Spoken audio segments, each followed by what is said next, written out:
Hello, folks, and welcome to the Striking Oil Bowling Show. I am your host, Levi Durray, aka King Ding Dong. We are here on a Saturday today rather than Sunday. Here for the MegaBucks team tournament. This is the first of its kind here in New England, kind of a breakthrough tournament, if you will. Chris Viali hosting this tournament. And the deal with this tournament is it's all teams that bowl together. Well, not necessarily together, but they're all from specific houses. They all bowl in the same house. They kind of, if you will, got together some of the best of the best from each house that bowled all season last year in league and kind of created a super team, if you will, made up of some of the best bowlers in all of the leagues in those houses, and put together this team to come together here at Bayside Bowl to test their all-star team from their house against all-star teams from other houses from New England and beyond. I do have lists of the teams, so we'll be going through those rosters as we go. We're going to introduce the oil patterns to you and all of that as well. And it should be a good day. We're going to have a lot of fun here on the show. Do go ahead and get in the comments. Give a shout out to your team. Even if we haven't gone through the teams yet, that's okay. If you know they're here in bowling, then get in here in the stream. We'll try to get your comments right here on the screen today. I know I have some fans in attendance right around me, people that I haven't had the pleasure of seeing very much as of late, so it's great to see them here. And all of the other fans that I don't know yet, supporting their favorite bowlers. You know what? You love to see it. You really do. You love to see it.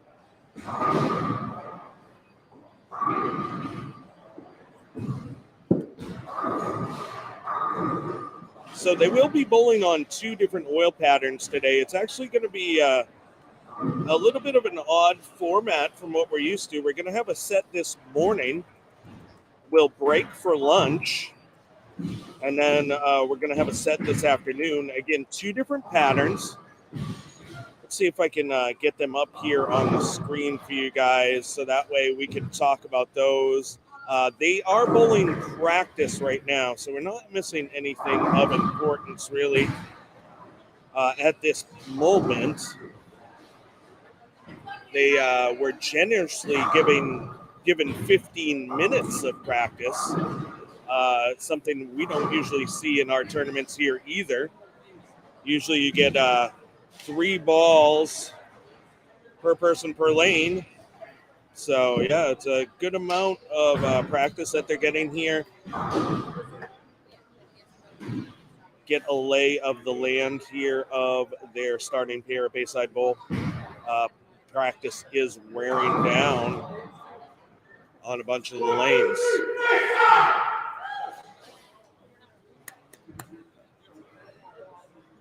And we're going to get into competition here in just a moment.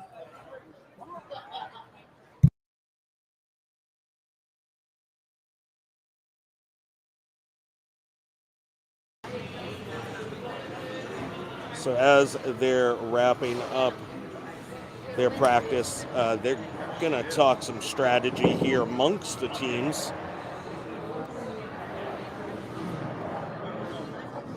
So this morning, we will be bowling on 34-foot Wolf. I don't know why that switches like that every time, but let's go ahead and Switch this back right quick.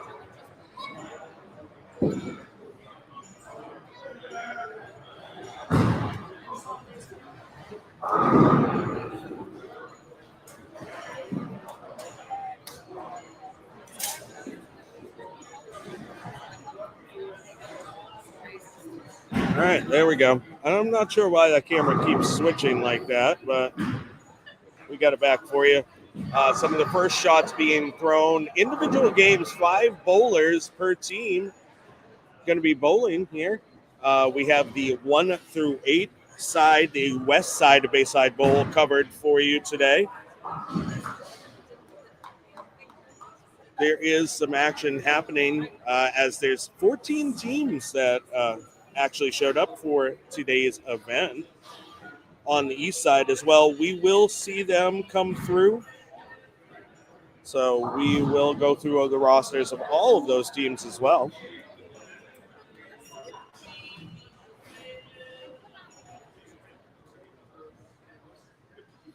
See if we can get all of our devices plugged in here. I don't need this one as of yet, actually. So, you know what I do need to plug in? I need to plug this in because my daughter's team, the William Smith Herons, are bowling today. So if I was not here this weekend, I would be in New York for sure, watching them bowl. So we're gonna fire that up in a minute too. Let's get get the old iPad some juice so I can watch that. Bunch of strikes happening on lane 4. Andrew Hall's team. Let's see if we can bring up the teams and go through all of them for you here. You check out the Charlie Mitchell's page on Facebook. He's got a great picture of his team going through. Actually, 6 members on Charlie Mitchell's team. You got Charlie Mitchell leading the squad. He's the captain of that squad.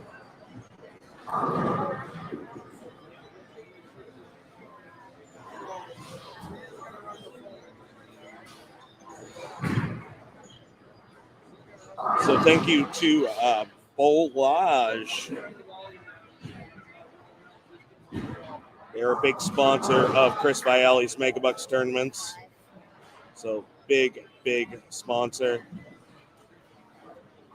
So let's go down through. I'm just going to go right in order that he has them listed here on his Northeast MegaBucks tournament Facebook page. Is where I'm getting all this information. Thank you to Chris for hosting that page and listing all this information right off the bat. A team from Just in Time in Lewiston, Maine. The Just in Time recreation team is LAX Excavation. I do know that this is also their Thursday night team in Lewiston.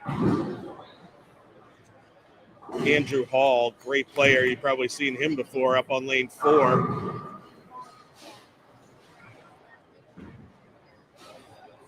So anyways, the LA Excavation team from Just in Time Recreation, Captain Scotty Moore. Also Sarah Marcotte, really great female player. Wow, nice strike there for Joe. We'll get to Joe's team out of Skowhegan. Tom Gibberti, also part of the LA Excavation crew. Dave Fichette and Derek Webb rounding out that group. Again, they both Thursday nights at Just in Time.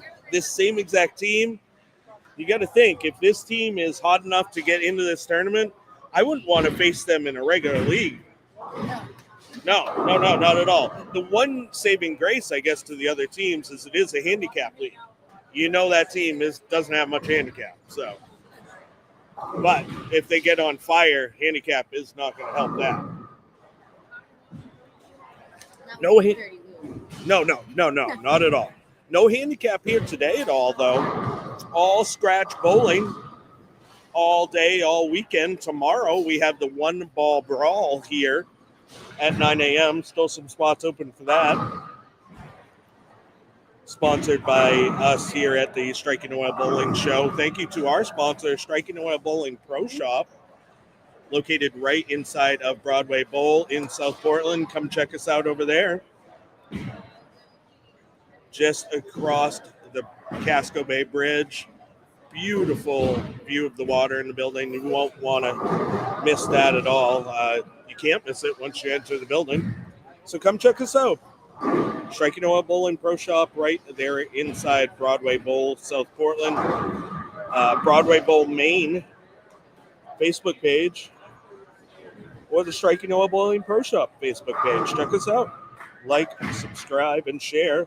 Let's get back to the teams. We have a team out of Westgate Lanes in Brockton, Mass. This is the Major Bowling team. Big shout out to those guys, Major Bowling. Check them out if you're ever in their area. Great group of guys. This team is, they're all powerhouse teams, but check this team out. Stephen Dale, Brian Grynham Gaskill, one of our familiar faces for sure. Kevin Tebow, who we actually saw quite a bit here as well. He can throw it really well. Stephen Major, champion in this building. He's the captain of that team. And also Rob Young, rounding out that squad.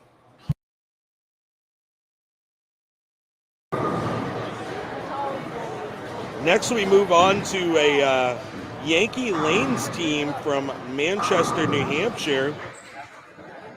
Big shout out to Steve Hardy and the things that he's doing with Yankee Lanes Manchester. That place has really kind of taken off over the last couple of years, really thanks to him. I grew up in in New Hampshire, and Manchester, New Hampshire bowling alley. I grew up, my parents bowled there. Nice, so, nice. Miss Ripcord, if you will. Mrs. Ripcord, yeah. Bucky's wife. Yeah. Florist. Hello, everybody. Yeah. When you said, I was like, wow, memories just came back from that bowling alley. I sat in that bowling alley on league night every night. Okay, all right. So, Mrs. Ripcord spent many hours at Yankee Lanes Manchester. Again, that place is thriving lately. Yeah, it's really great to see Steve do so well in his personal life and as well and at that business and keeping bowling alive there in Manchester. Not the best of areas in town. So as a kid, coming out of that bowling alley at night, it's like, okay. Yeah. It's still not a great area, but he's doing what he's got to work with and doing it well, I must say. Again, big shout out to Stephen Hardy. He's part of this squad. Stephen Hardy Jr. is actually the captain of the squad there, the Yankee Lanes Manchester squad. John Croto, you've definitely seen John bowl. John is the lawnmower man on some of our events. You might know him. Definitely has some familiarity with this building, as does the rest of this squad. Check this out. Jacob Prive, Private Live, bowled last year in Bopo, so he definitely has some experience in tournaments as well as league in this building. Dave Burke, Robo Burke. Many tournaments has Robo Burke bowled here in this building, and Storm Vincent, multi-time champion of tournaments in this building, not to mention former PBA member. You can pull up videos of Storm. We've done it here on the show, and it's great. It's fun to watch those. Love seeing those guys here. That's the Yankee Lanes Manchester squad. Keep it going down there, Steve. Love what you're doing with that center, and love to see the center strive. I know it took a couple hard years there, so it's good to see it come back alive. Yeah, that's a nice big center. Is that? Yeah, is it 34 lanes? 32? It's a pretty big center. Yeah, for modern. Long lane. Yeah. For modern days, you see a lot of centers taking lanes out and adding things like video game areas, and you definitely need something, another draw besides bowling. It can't just be bowling nowadays. You have to get the people in the center, and they're able to do that at Yankee Lanes, Manchester, because they do have that really nice gaming area. Their video game area is really awesome. It was great when I was they had so much pinball when I was younger. Oh, yeah. Much less pinball nowadays, my dear. But I have a soft spot in my heart for pinball as well. So, yeah. Not like the old days, but... No. It drew me when I was younger, too. So. Yeah. Fun spot, though, completely off subject. They still have a lot of pinball. I take my nephews and they're like, let's go play digital. I'm like, no, we're going upstairs. Let's go to the pinball. Yes. And if you go to actual cities in this country, there's actually places that have like little pinball businesses that are just filled with pinball machines. They have these really cool pinball leagues and stuff. And like I went to one that was a drop-in one in Michigan. And we were out there for Junior Gold, and so me, Courtney, and Brooke dropped in on this pinball tournament one night, and we were able to participate. It was a lot of fun. They give somebody this little award every week. They did it on Wednesdays or whatever. What a great way to spend a few hours, though. Oh, yeah. Nostalgic, too. Yeah, and it's just something about pinball that, it brings... kind of like that mechanical life. It's not just video games any longer. Of course they do have the ones that incorporate the video games in with the mechanical, but it's very, very cool. So I have that nostalgia as well. Yeah. So moving on in the squads, we have a Callahan's Bowl-A-Rama team from Newington, Connecticut. That team is led by Captain Matthew Brockett. Matthew Brockett, he has been here bowling as well, a great player. Check this out, though. He enlisted Sean Buck, has Sean home from school to bowl in this tournament, apparently. Sean, one of the premier youth players over the last few years here in New England. I could say that by about dozens of bowlers, though. We have a really great youth bowling squad here in New England, and I owe a lot of that to the purchases. Nate and Jeff Purchase running DJBT and his crew down there. There used to be JBSC, now it's all just DJBT. But yeah, they're keeping it going, and they put out really hard sport shots for these youth, getting them ready for national tournaments like Junior Gold and Teen Masters, that type of thing, and has produced some really incredible youth players from here in New England. Definitely, we're going to talk about a few of those. Sean Buck, just one of the youngest probably here in this crew today. From that elite group of youth players here in New England. Mark Bouchard, also part of this Callahan's Bowl-A-Rama team. Zach Binkowski. Now, if I'm messing up anyone's name, I'm not doing it on purpose, and I'm very sorry. And if you want to get here in the comments, and we can talk about phonetics and how teaching me how to speak better, that'd be great. Trust me, I pronounce things very wrong all the time, so. Yeah, okay. Well, so just so you know, but, I'm always, I love to learn. Yes. I'm kind of an information whore, if you will. So, if somebody's teaching me something new, I'm all about it. Back to Hooked on Phonics, we got to start learning how to pronounce things again. Hooked on Phonics for names. Names. Yes. Names. Yes. Because they're not always correct. Maybe that's a hole in the market that we're just finding out there, Mrs. Ripcord. Hooked on Phonics for names. And then we could have it different for different areas. Like, let's say if it's a French pronunciation versus a Spanish pronunciation. Yes. Because they are completely different. Completely, yeah. Yes. We're seeing a hole in the market here. I think we should jump on it. We need to bring it back. We do, only for yeah. names. Yes. And the market is for the adults now. Yes, it is, yeah.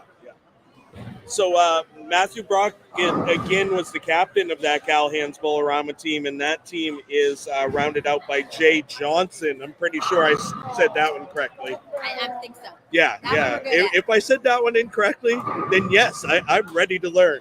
I'm fully ready to get hooked on. We really need that. Name phonics. Yes. Uh-huh. All right. Now, talking about huge teams and just absolutely monster people in this building, people that are on a heater. This East Providence team from EP, East Providence Lanes, Tom DiCarlo is the captain, and this guy, he's pretty smart. He put together a team with one of the hottest bowlers from that area lately, Nate DeMello. Nate's been absolutely just running them over lately.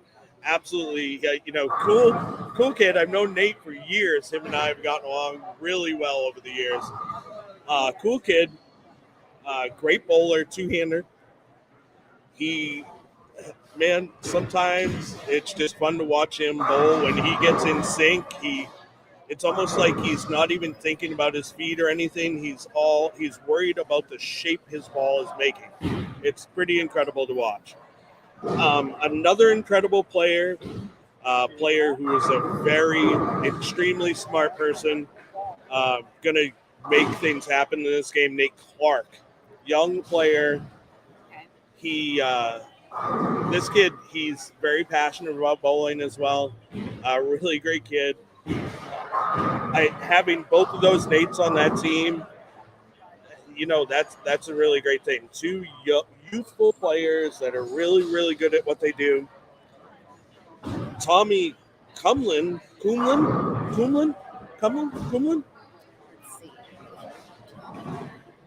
Tommy on that team, yeah.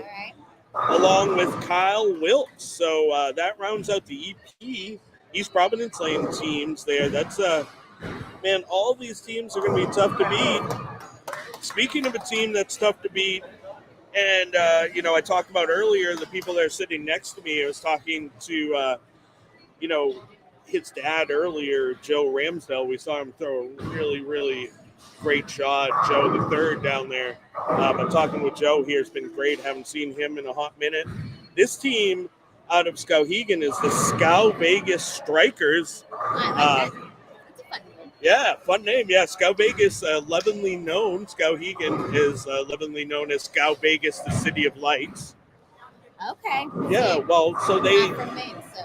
Well, they had a radio station, rock radio station, that moved to Skowhegan. Okay. From Augusta, I do believe, or something like that. And they dubbed Skowhegan the City of Lights, Scow Vegas, the City of Lights. So I'm pretty sure that's where that comes from. It could have come from something before that. I'm not sure. But Tristan Bergeron is the captain of that team. Tristan has, like we talked about, Joe Ramsdell III before. Joe smoked a rack there for us earlier. Thomas York. Tommy I haven't seen in a hot minute either on that squad, along with David Foster, big, powerful lefty. David bowls in our Bopo leagues down here. And Chris Chunk Rivera. He is no stranger to this building, these tournaments in this building. Wow, that's quite a team. To think that they all bowl in Skowhegan. If you got them all together in that house, no one's beating them, that's for sure. So, what a fun team, too. You know that both Chunk and David Foster have a lot of knowledge of the building as of recent, too. I'm pretty sure David Foster bowls in the draft league that's happening currently in this building. Yeah, gotta feel. Cousin It joining us here this morning. Cousin It, we were just going through the teams. So far, we've talked about the just-in-time team, the Westgate Lanes team, which is the major bowling team. All right. Just-in-time's team was the LA Excavation team. We had the Yankee Lanes Manchester team, Callahan's Bowlerama team, the EP team from East Providence Lanes, and the Scout Vegas Strikers, as you walked in on, we were just talking about. So let's move on to our next team. They bowl out of Alley Cats in Westerly, Rhode Island. This is Tim's Ball Cleaning Services team. Everyone loves clean balls. I mean, so this is a service that everyone can take advantage of, I'm sure. So check them out, Tim's Ball Cleaning Services. If you're in the Westerly area, I imagine, if he bowls league there, he's probably in that area. I don't know Tim personally that well, but he is the captain, Tim Jaguar. I'm assuming he's the one that will get your balls spiffy clean. Mike Reale on that team. Jay Matthew. We're talking about young players in New England. Jay Matthew. He just ran one over. He has been on a heater the last couple of seasons. Lefty, lots of speed and revs, and man, he does it. Joey Transu, which I think is Jay's dad, actually, also on that team, along with a name that I'm probably going to hack up, Ryan Chiradio.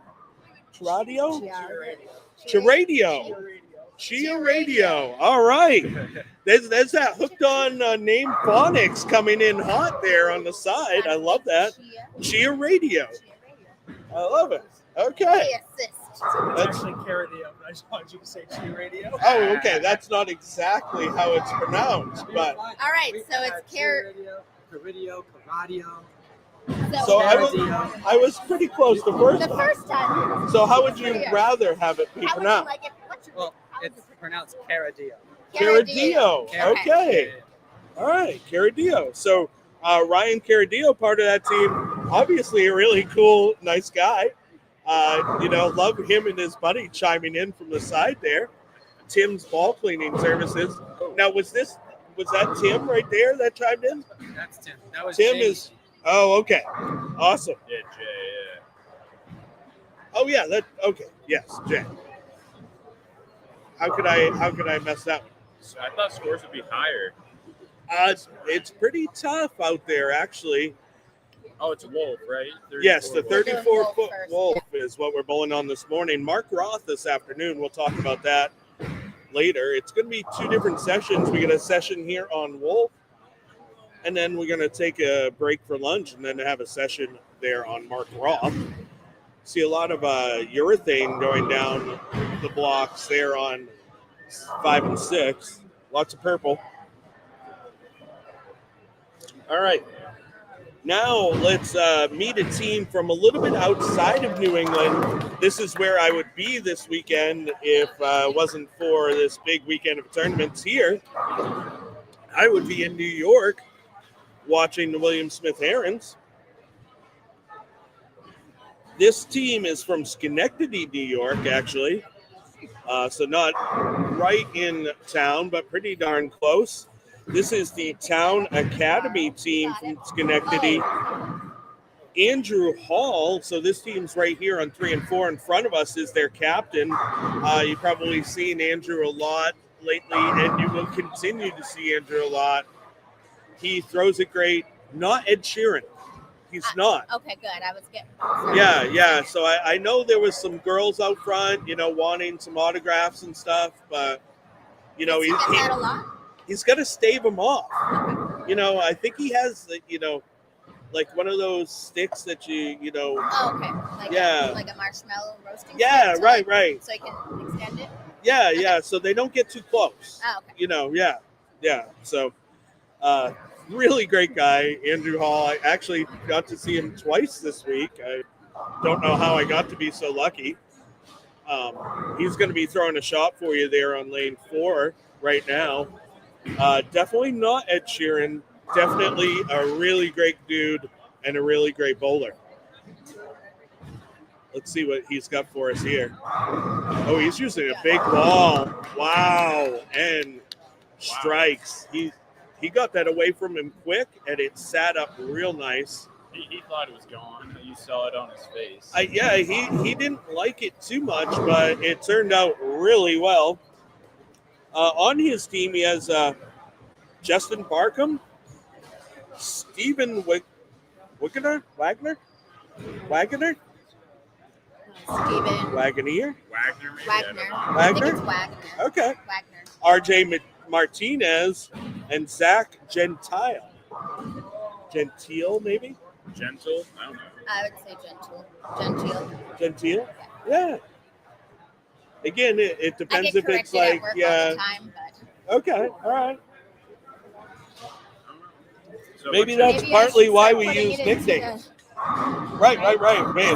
Well, we'll have Siri everyone say the here names. gets- All right, Siri, get to work. Siri, tell us what you're. Yeah. AI stream today. Yeah. Make Today yourself we're allowing useful. the computer to tell us what their name is, so we're not responsible. We all just don't look at you in the eyes. Seen that spare left a couple times on lead 6. Which bear was that, my friend? The open bucket, Yeah. the 245. So this year, the William Smith Herons, they went to the Mercyhurst Invite. Last year, the Mercyhurst Invite's official spare that was left seemed to be more than anything else was the 6.910, but this year it switched over to the empty bucket, the 245. Huh. Yeah.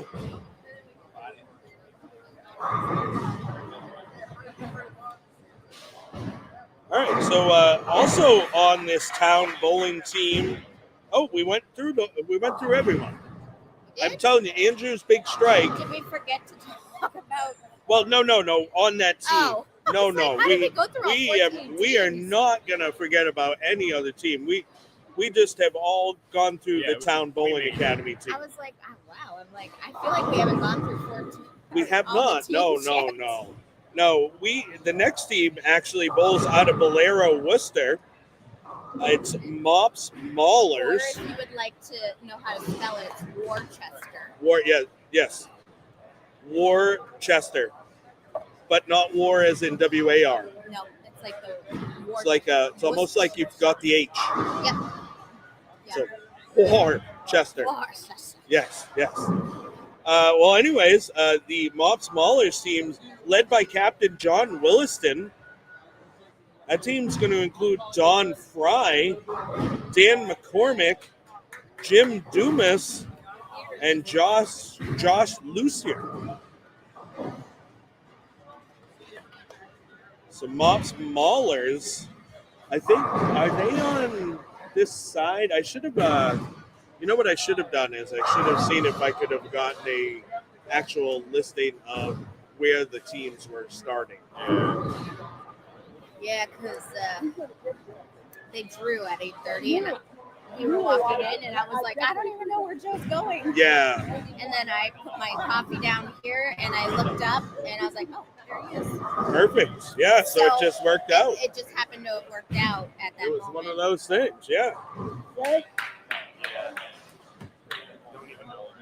So we're not going to forget about any teams, and we're getting close to one of the Bayside teams. I see it coming up on one. All right. Okay, but we're not going to miss out on anyone, and we certainly don't want to miss out on the Norwich Bowling Entertainment team from Norwich, Connecticut.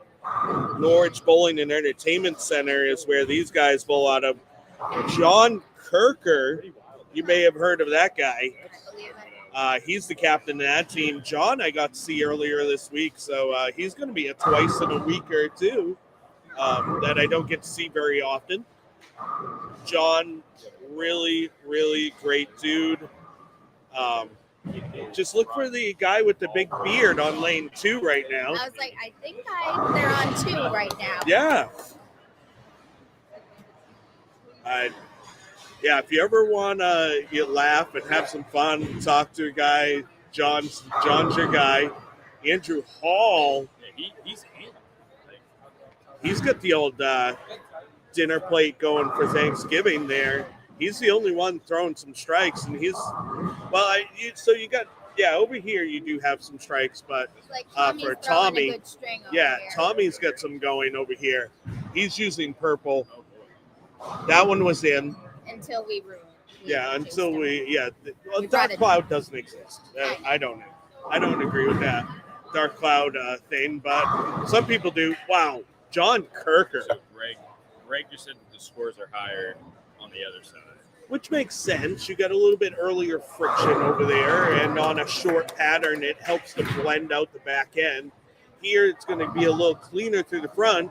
You're going to see a little bit more back end motion, which is probably why we see Andrew Hall moved out of the urethane into a big ball and play that extra turn in the back. Yeah. At this house, if you have it wheeled right, you're gonna have a good day. Yeah, absolutely. So John Kirker also enlisted Keith Lang, Todd Lathrop, Nick Marion. Now, I do know that John and Rich, they're bowling tomorrow. Nice. Yeah, so be good to see them. They're definitely skill and talent years with only one ball. So it looks to me like, because 6 usually hooks more than 5, and 6, we're looking at another bucket. All that 15 minutes of practice with all that urethane going down the lane is definitely affecting the wolf pattern on that pair. It's no question in my mind. Should have had one with more surface on it, I guess. I mean, 15 minutes of practice, you're going to transition the lanes. I'm sorry, it's going to happen. That's a long practice. That is. It's a lot of practice. So, and if you have a bunch of people using purple, which we see down there, then 15 minutes of practice is absolutely going to ruin that pair. So, Especially 5 and 6. yeah. Because 5 is always tight down lane, and 6 usually hooks. So now you're making 6 tight and 5 even more tight. Hey, Megalodon in the house. Megalodon will be bowling tomorrow in the one ball brawl as well. All right, so the time is nearing, Mrs. Ripcord, All right. for the time that you've been looking for. However, I am going in order, and I promised that I would go in order, so you're going to have to hold off just one moment. Because Bayside Bowl, where we are now, bowling heaven, if you will, as a lot of people, we actually have 2 teams here trying to defend the house, if you will. One of the teams is Los Chiñones de Bayside. I don't know how well or bad I did that. I'll have to talk to Nino later. I probably completely hacked it. I'm sure. We'll get Nino to say it. It will sound better. It'll sound even better. Layla, yes. Oh, yeah, yes. she's in town too. Oh, Man, good. I love those guys so much. Arturo, Layla, I such a great family. I'm so happy for them and the opportunity that they had.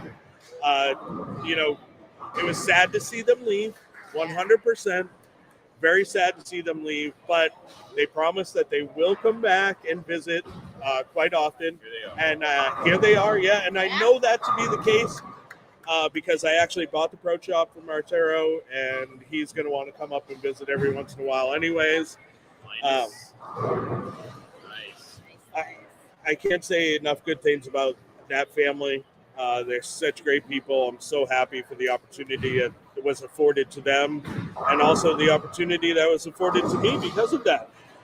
Susie Stryker coming in hot, saying happy birthday to Megalodon. Oh my goodness, it's his birthday? Where'd he go? Happy I don't birthday. know why this keeps happening. All right. So every time I bring something up, it switches that camera around. So luckily we have a break in between because I'm going to have to figure out what's going on with that. Anyways, back to the teams. Andrew Hall picking up a 3.910. That's a tough spare. Meanwhile, John Kirker throwing down some strikes. on 1 and 2. This guy's what? Charadio? Is that what they said? Charadio's the joke No, name? it's Chia Radio. Chia Radio. Chia Radio Chia is the Radio. joke. Yes, Chia Radio. That's Yeah. right. I know it's like saying it to say Chia. Basically. Yes. So anyways, the Los Quinones de Bayside is led by our own owner of the building, the commissioner, if you will, Charlie Mitchell. We have El Nino, Arturo Quintero on that team. Urban legend Terry Robinson is on that team. Serrano, Tony Fernandez. Our highest rev, highest speed two-hander in the house is on that squad. Kenny Sweet, HBK. Much love to HBK. I know he had a loss lately in his family, so this is just what he needed. I think, to kind of heal the soul a little bit, if you will. So I'm really happy for him that he's able to compete today. Really great friend, anyways. And then Trevor Teachout, also on that team. Phil Frames is his bowling name here in the building. So that's quite a team right there, too. It's interesting that, it's an interesting team for sure. Heavy hitters, absolutely. Speaking of another heavy hitter, oh my God, that 8-pin. I felt that, Joe. Let's get into his team. The other team here defending the house, if you will, the Bowler Builders Pro Shop team. Captain Jimmy Clark on that team. Joe Colcord, Buck Ripcord, Mrs. Ripcord sitting with us here in the booth. Joe just threw an amazing shot and left dead solid, stuffed up the, Yang hole place 8-pin. It was absolutely terrible. I'd say local legend #1. Oh, yeah, best bowler in the state by far. We have, I would say, the two best bowlers from the state of Maine in the house right now, and they're both named Joe. Yep.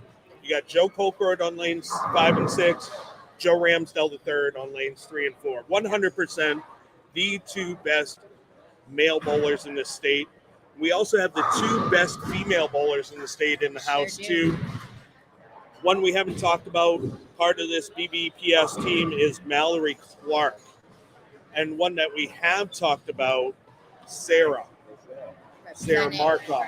Representing just in time. Exactly. Yes. So it's a pretty special day when you have the two best males and the two best females in this state here in the building. That's a special day. Thinking about it. Oh, Yeah, you're so sweet. So we have the Clarks, Jimmy and Mallory. We talked about Joe Colcord. So it's Master Splinter, Nut Sauce, Joe Colcord, Buck Ripcord. Also on that squad, we have Carl Nystrom, who's throwing a shot on 5 right now. His name is Linus, and you can probably see why. He's always carrying that towel around in his non-bowling hand as he bowls. That's how he was dubbed Linus, if you will. No one connected those dots for me. Bayside. I get it now. See, it's a learning day. It's not just hooked on name phonetics. Yes, it's learning. It's a learning day, and I love to learn, and I love it when others learn as well. I met Linus Joe bowls his Wednesday league. Yeah. He's on his other team, so I know him more as Carl. As Carl, yeah. Because of bowling with his Wednesday night league. So I never see him really bowling at Bayside with his towel. Yeah. He bowls. Yeah, so I get it now. I'm pretty sure he got used to holding the towel because it helps him keep his thumb down on his non-bowling hand, Okay. which will help him keep his shoulder back a little bit, stay under the ball a little better. So it's a tool. He uses it as a tool, and I think he just got so used to it that it just feels right. And if it feels right, baby, do it. That's what I say. If it feels right, do it. So also on that squad, you have one of our hottest bowlers here from Bopo, Tom Young. Tommy, also known as Tommy Guns, you've definitely heard that name before, multi-time champion in this building, one of the best Bopo bowlers, 100%. He's on that list of best male bowlers from the state as well. I mean, he's right up there with the Joes, I got to say. On any given day, Tommy can probably not only stand up to the Joes, but stand right with them and beat them. Tommy is also a Dance Dance Revolution champion. Yes, he is. Worldwide champion, international. This kid's got feet faster than anything. You ever seen him? Yes, it is incredible. I mean, I'm tired thinking about it. Never mind watching it. I used to have, on my, PlayStation, that pad that you plug in, the and mat? then you'd be Yeah. you would think you were great, and then you see him rock it in, where is the round one? Round one, yes. And it's he just holds it, and his feet just go nuts. It's right. incredible. It's and he's using both pads like he's two players in one, and I don't even know how he does it. It's absolutely incredible to watch. And if you ever get him to, right here, here's a perfect example of where that footwork comes into play. He throws it hard and straight. He doesn't use a plastic ball, no spare ball at all, and he uses his feet to his advantage on his right-hand side spares. Unfortunately, it didn't play out that time, but he throws one of the nicest spare balls, in my opinion, that we have around in the state. Really hard and straight, nice and using his feet to his advantage for sure. He's got some of the fastest feet you ever seen. Absolutely. And rounding out that squad is Crazy Train Adam Jordan. So Crazy Train. My guy, Crazy Train. Yeah. He bowls with you or did last year on Bopo, correct? Yeah. I think we're all going to come back from what I hear. Yeah. Cool. So that is the two squads from Bayside. We certainly did not miss them. Hey, he just ran what did he run? Like a 5K or something in a kilt and a war helmet? Yes. Crazy Train did do that. His first ever 5K. He said if he was to lose 50 pounds, he promised to run a 5K in a Viking war helmet with a Viking war hammer. And I do believe he was playing some sort of Viking music as well on a little personal speaker as he did so. Was he running the one up in Lewiston, or? I don't know. We would have to get that information from him. Yeah, it might be on his Facebook page or something. Up here. He's not bowling right now, but I don't want to pull him away from his squad. Yes, I can't. You can't. Yeah, no, they are deep in action right now, and even though he's not playing, some words to say and be all right, next encouragement words that need to go through you to them, then they all laugh. So I'm their little cheerleader through people. You're doing a wonderful job, I must say. Oh, thank you. My boy Dennis Bissonette coming over. We haven't even gotten to his team yet, but we will be in one of the next two teams that come out of Bolero Chicopee and Chicopee, Mass. So first off, we have the Bolero Chicopee team. Captain of that team is Nathan Roback. I'm going to go check out some action on the other side. Yeah. We'll see what's going on. Nathan enlisted the services of Mason Caraveau, John Becker, Michael Rock, and Mike Colby. Admittedly, I don't know a lot of those guys. I don't recognize them from coming up and bowling our tournaments here. Potentially maybe they're probably pretty big NEBA bowlers, I would guess. Probably. I mean, in order to enter in this tournament, you kind of had to feel like you're a good player. So, bowling on two different sport-compliant patterns here at a center that's pretty far north of you. Chicopee is actually really in western. It's got to be It's in Western Mass. It's 3 hours from here.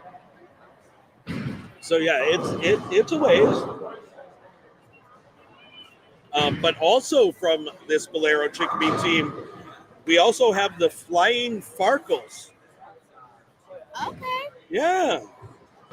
The Flying Farkles now is captained by our host of this tournament, Chris Oh, Viali. okay. Yeah, so Chris, he's the one that made this tournament exist. He runs the Northeast MegaBucks tour, where they have the Northeast MegaBucks tournaments.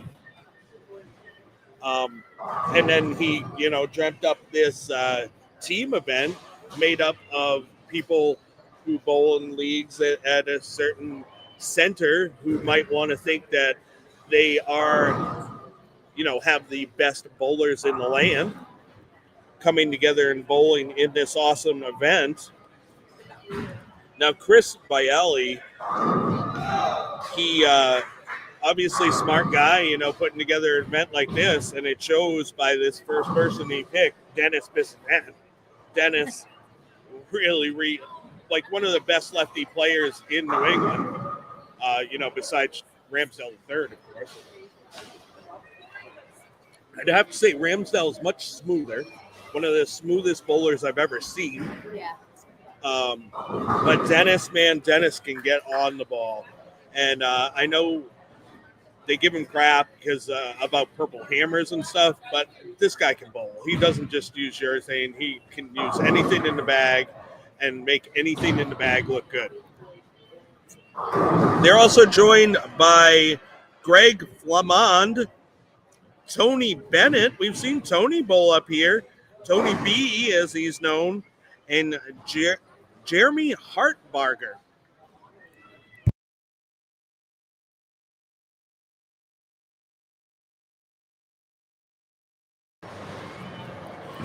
So Chris Viali's team, they must be starting over there on the east side. I saw Dennis walk on over, but they'll be changing pairs after each game, so we'll be able to see each one of these teams here in front of us. And we won't be able to miss Chris and Dennis, that's for sure. Buck Ripcord, Joe Colcord just throwing a really nice strike there on lane 6. One of those where the 6-pin just slaps the 10 right off the deck. Love to see it. I did hear that one. It was a good Oh, it was sound. beautiful. Really great sound. Really great sound out of Jay Matthews shot there on 5 as well. Man, some of the lefties here are just really impressive. Really great lefties in the field today. So you know what? That might be all 14 teams. 1, 2, 3, 4, 5, 6, 7, 8, 9, 10, 11, 12, 13, 14. That's all 14 teams. We made it through them all. And it only took us a whole game. It did. Huh. Well, Wow. I guess... At least we covered them all during the first round. So, scores are looking.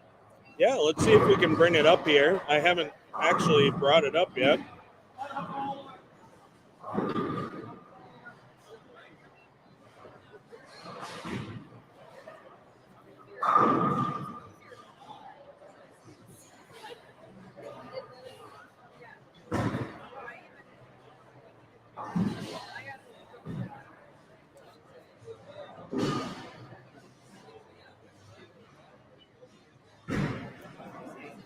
So I wonder, is it under this MegaBucks sample? That's Bayside Bowl. Yeah, let's see.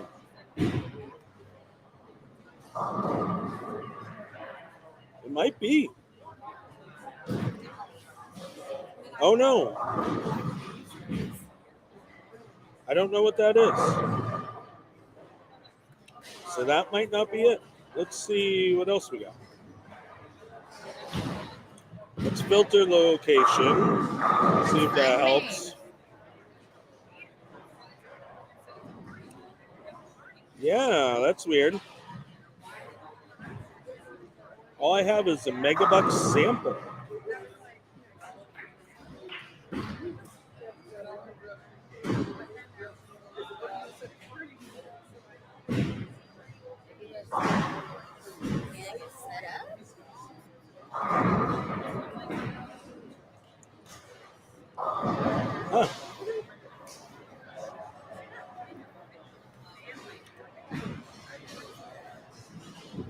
Maybe it isn't on Tournament Bowl. I don't know.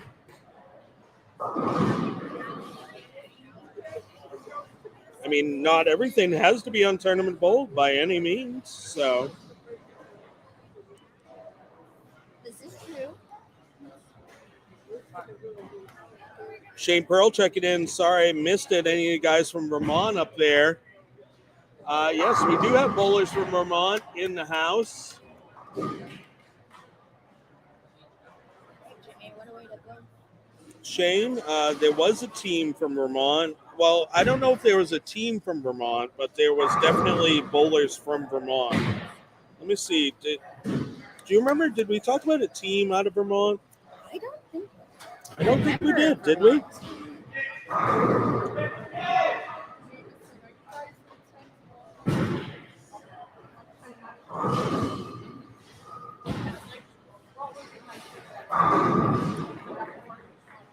No, I don't think we do have a team from Vermont. I know I saw a Vermont plate out front, though, so somebody might live in Vermont. yeah. Shane, also, if you're not busy tomorrow, we do have the one ball brawl here at 9 a.m. tomorrow here at Bayside Bowl. Nice, good job.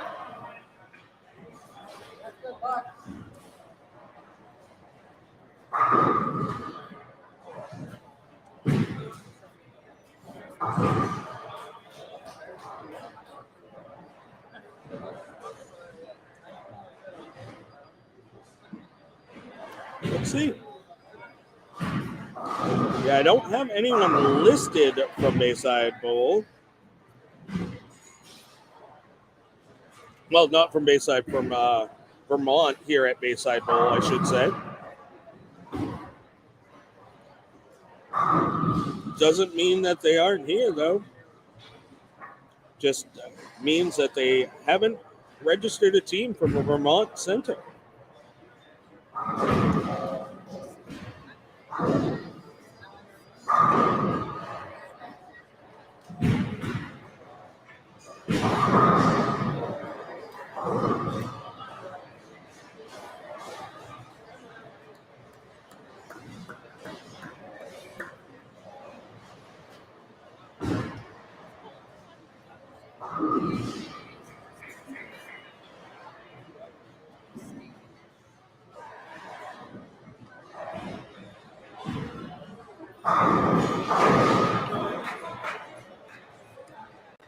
So game one wrapping up here. We're going to have to find out exactly where this is taking place.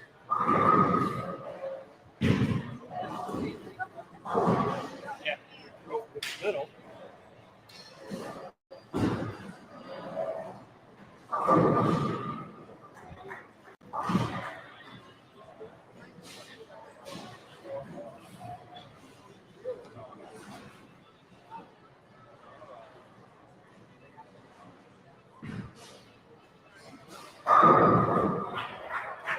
Get it. Put out.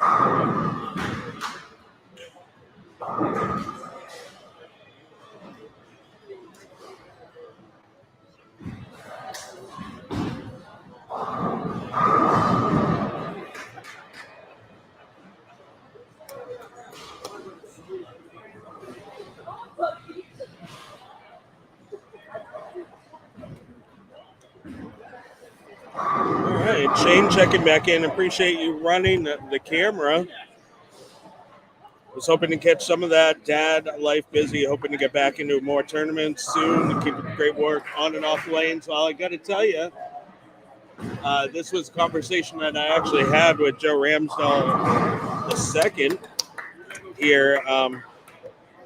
And Shane, you'll appreciate this. I haven't been putting in a lot of work on the lanes. I have been putting in some work at the new pro shop, Striking Oil Bowling Pro Shop, within Broadway Bowl. But actually, I've been putting in a lot more work in the gym. And I got on my Heavy app, the app that I use for lifting, I got this really cool report over the last 4 years of all the times I've gone to the gym over the last 4 years. Oh, wow. Now, over that same time, I could probably count on one hand how many times I've gone to practice bowling. So it shows where my focus has been. It's definitely been at the gym. And I'm not good at going on Sundays, though. Notice that. It's all during the week. Oh, yep. All during the week. The Sundays, a couple Saturdays, very, very few Saturdays. But, a lot of stuff during the week, but very consistent. I think I'm at 140 consecutive weeks of lifting. I lift about 4.5 hours a week, usually 3 sessions a week. So on the lanes, I've been putting in a lot of work with, customers as far as lessons and, getting some updated fittings for them and just getting them into some fresh new equipment. So, come check us out. Broadway Bowl in South Portland, Maine. Striking Oil Bowling Pro Shop right within there. Big shout out to them. They're a major sponsor, obviously, of this channel. So as the teams are finishing up, we're going to be shifting pairs. I think there was a QR code out there. Usually that insinuates that there's a website to go to look at the scores.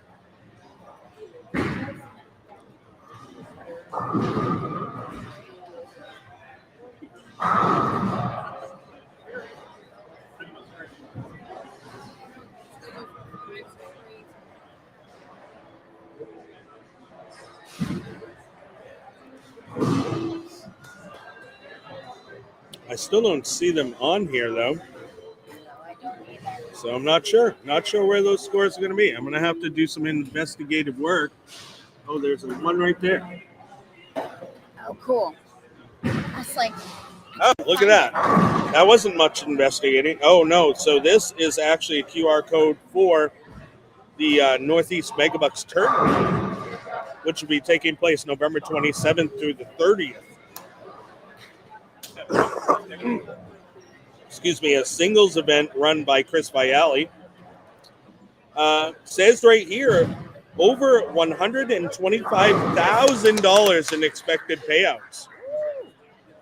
It'll be the 4th annual Northeast MegaBucks Tournament right after Thanksgiving. A lot of people have that off.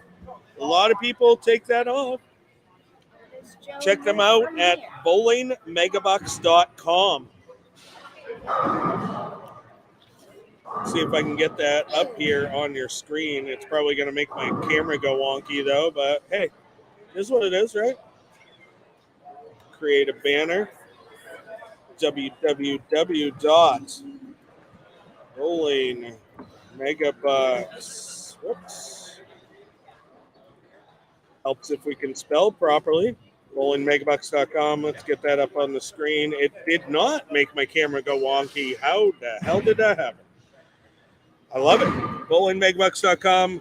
Check them out. Again, the 4th annual singles event for the Northeast MegaBucks Tournament, November 27th through the 30th.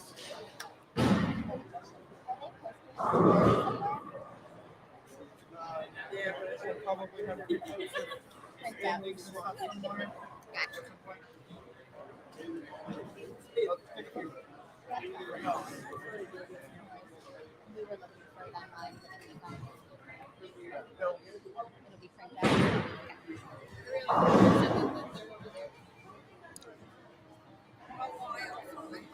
going to 7 and 8. Oh, so they're okay. So they're.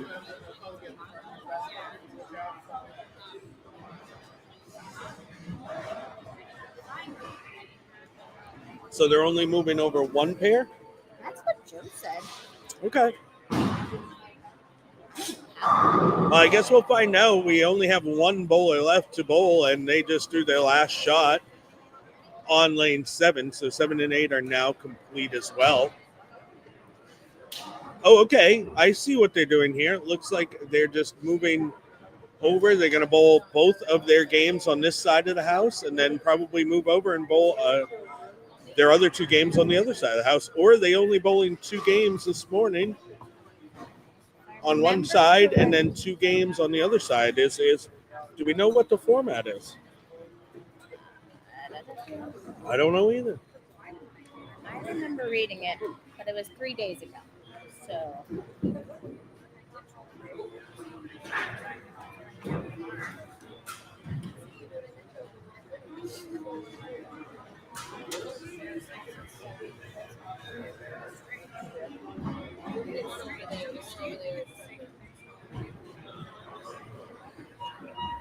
Oh, yeah, that's right. I need to connect this to the Wi-Fi.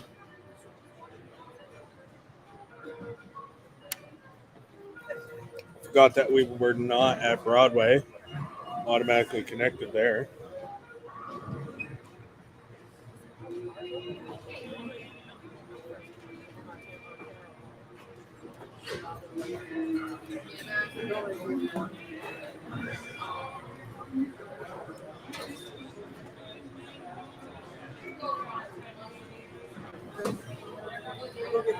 As the teams are shuffling around here. So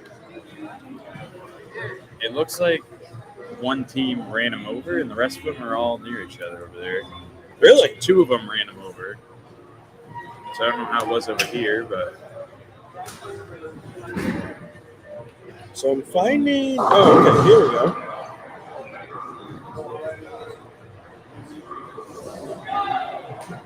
I want to share the password.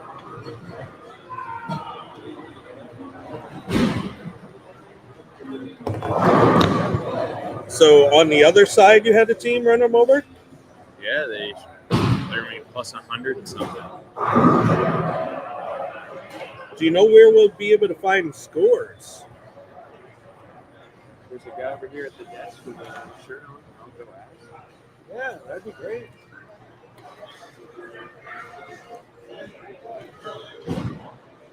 We got our crack staff checking out stuff. Mrs. Ripcord looking up exactly what's happening with this tournament. And then, of course, Cousin Id coming in hot, looking up, seeing where we're going to be able to find the scores.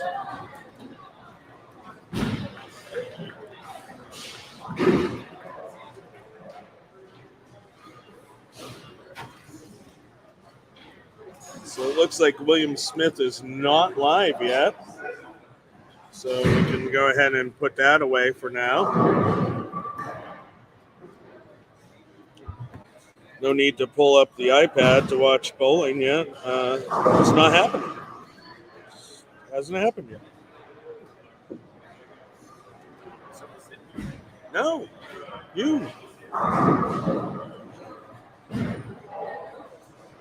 What's he doing with the iPad? I brought the iPad because Brooks' team's bowling today. So this is also the iPad I use for all my shop stuff. Where's QDD today? She's at home today. Okay, so tournamentbowl.com. Yeah, I looked. It wasn't on there. Yeah, so this is where I have all my spec sheets and everything. do you think you have to do it as Chesapeake, like their home bowling area, maybe? I don't know. Like where the MegaBucks tournament? So this is what I see on Tournament Bowl.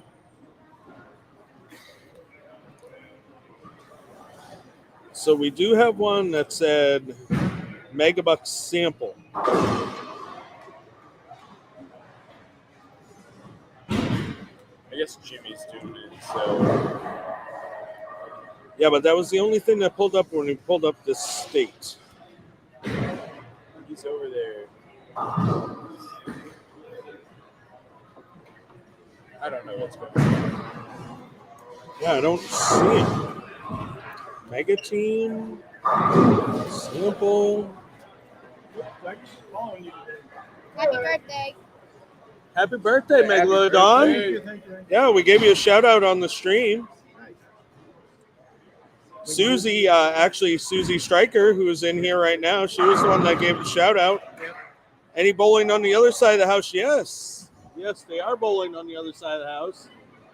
They will be coming over here. Yeah, is that the guy that was in Team Masters in Texas over there? Backwards hat? To the right. I don't know his name. Sean. Oh, over there. When you get a few minutes, you can step away. Yeah.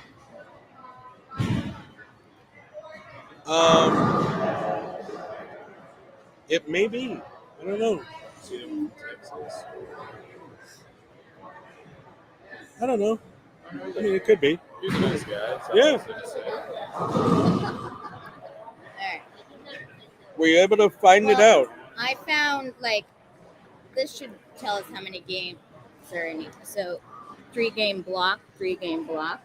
So because this is how they're doing the payouts. So I assume they're playing. I'm thinking Jimmy's doing the singles portion of this, maybe. I don't know. There's a singles portion of it as well? I saw that online. I don't know. Well, maybe at the tournament desk they'll print out results or something. I'm not sure. Like I said, I don't really know. And we're just getting going here in game 2. Kind of looked at me like I had 3 heads and just said, go talk to Jimmy. So I don't really want to start that battle. So each block is 3 games, from my understanding. Then. Each block is 3 games. Okay. Because if they're doing the side pots are 6 games total out of 2 blocks, then it's 3 games each. Right. Yeah, that would make sense. So, yeah, we will get everyone here in front of us. Yeah, see, when I go to all Maine tournaments,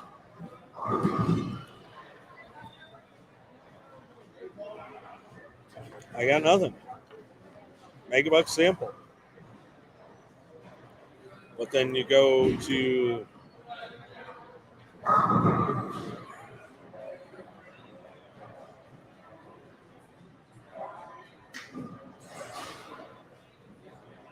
I don't know. I mean, none of the actual teams are in there. And this is useless.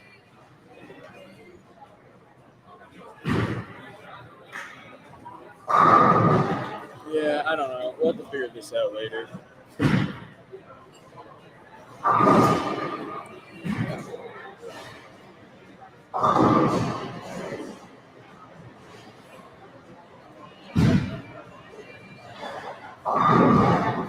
Yeah, I don't see it on there. Griswold. Hey, baby. What's up? What's up, Nate? Nate Clark here in front of us. We talked about Nate earlier when we were going through the teams. Well, it's good to see you, my friend. Awesome. Yeah. Well, we're happy to have you, and you got one hell of a team there. It's kind of like Nate squared. Yeah, and the other Nate's been on a heater lately, and you can always run him over. And one of the most intelligent young men in the game for sure. Hey, you go out there and you keep running them down, my friend. That's what we love. That's why we love you. Good.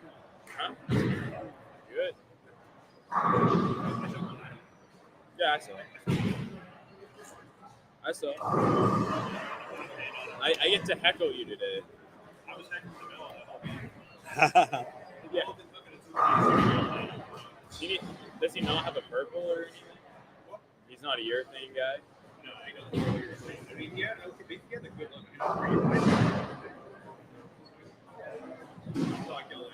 There's a hang spot. All right, brother. Right? Yeah. on lane So 8. many of these pairs have a hang spot. I don't know why, but So yeah, 5 is probably the worst defender on this side. 1 and 2 just jumps off the spot. 1 is definitely probably the strongest single lane in the building. Then on the other side, you have 11 has the hang spot, 17, 18 hangs really bad. Yeah, 9's usually open, which helps because the wall is right there. So, hey, we got one of our Bayside team, our other Bayside team over here, and Tony Fernandez picking up a nice split on lane 2. It's not all. The Bayside team has a lot of guys who just don't make it out for tournaments anymore. They have young kids doing family stuff, and they're all out today. So it's cool to see that. So I hope they can make a good run at this thing. Yeah, for sure. It's kind of an interesting matchup. They're matched up with the Scout Vegas team over there on 1 and 2 this game. Our commissioner, Charlie Hungus, up on lane 2. He's playing pretty far in for 34-foot Wolf. Maybe it just didn't get out as far as he wanted it to. Looks like Andrew Hall's changed spheres again. Linus on 7 still in the purple, though. And that looked terrible. Runaway Brooklyn gets a lucky trip. 6 into the 5. He'll spin it out there all day, probably, no matter what was going on. I don't know what at 43 feet later, you can easily... Mark Roth later, yeah. You can take a purple to that. I would think that the purple would almost look better on that than it would on this. Probably, yeah. Honestly, on this, if it didn't go too early, something like a sensor... I think Sensor's got a little bit... It's kind of a low diff ball. And I think that it might retain a little bit too much. I'd be worried about burning up. Yeah, I would probably want to use a big ball on this, honestly. And just let it roll out to the pocket. Let's see what Urban Legend's doing out there. Urban's like, he bowls like it's fucking league night out there, baby. He's playing his game.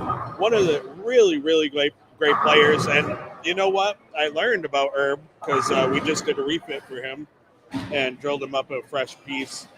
He has a much stronger wrist than his hand, which is how he's able to do all those different things, manipulating the bowling ball. I mean, he has strong hand anyway, but his wrist is literally 20 pounds stronger than his hand. Yeah. So it definitely brought a lot of things to light. A lot of things made more sense once I got those readings off of him. But yeah, we just drilled him a fresh cover. And what did he get? He got the physics blackout. Yeah. Probably you leaving? Baseball guy. All right. The kitchen going today? I'm not sure if the kitchen's open, but we do have quite a line going at the bar. 12 o'clock. Where'd Dawn end up going? I wonder. Remember he wanted to talk? Oh, Megalodon, yes. He did want to talk to me. Yeah, where did he go? Do you see him? All right, let me go over. I'm going to run over and talk to him. Why don't you go ahead and take over the mic here? If you bring up a message or whatever on the screen, it's going to flip this camera sideways. Hit this little button next to the camera one and switch between back camera and back. So you have dual cameras. If you switch between those, it'll go, see? I don't know why I'm going to have to do it between slots. Yeah, there is Bowen. Did you answer already about Bowen over there? Yeah. Oh, you joined into it? No, I don't know if you're too far away. You don't know what? Too far away. I think this afternoon we have Baker games, which will be cool and interesting. Yeah. I thought it was 3 individual again, but we're different be. pattern. Yeah, it might be. I think it's Baker Finals, which... Yes, it is Baker. I know that. I haven't seen an event use a Baker Finals ever. You in have. this house, other than the league. I But was about to say. that's not something like this. No, yeah, they're doing Very cool. 3 games on Wolf, break. Oh, it's only 3? Yes, with 3 individual games, and then 3 games. I'm trying to remember the afternoon pattern. Oh, 3 Mark. games on Mark Roth. And then they're going to cut top 3. I think it's top 3. It's race to 4 for the Top 3. top 3 team. I believe. I got to double check. See, this is why we have Paul here. He knows. You bowling the hardball? No. I'm responsible for bringing somebody back home to college. All the way to college? No, he's at my house. He parked at my house, and then we're going back.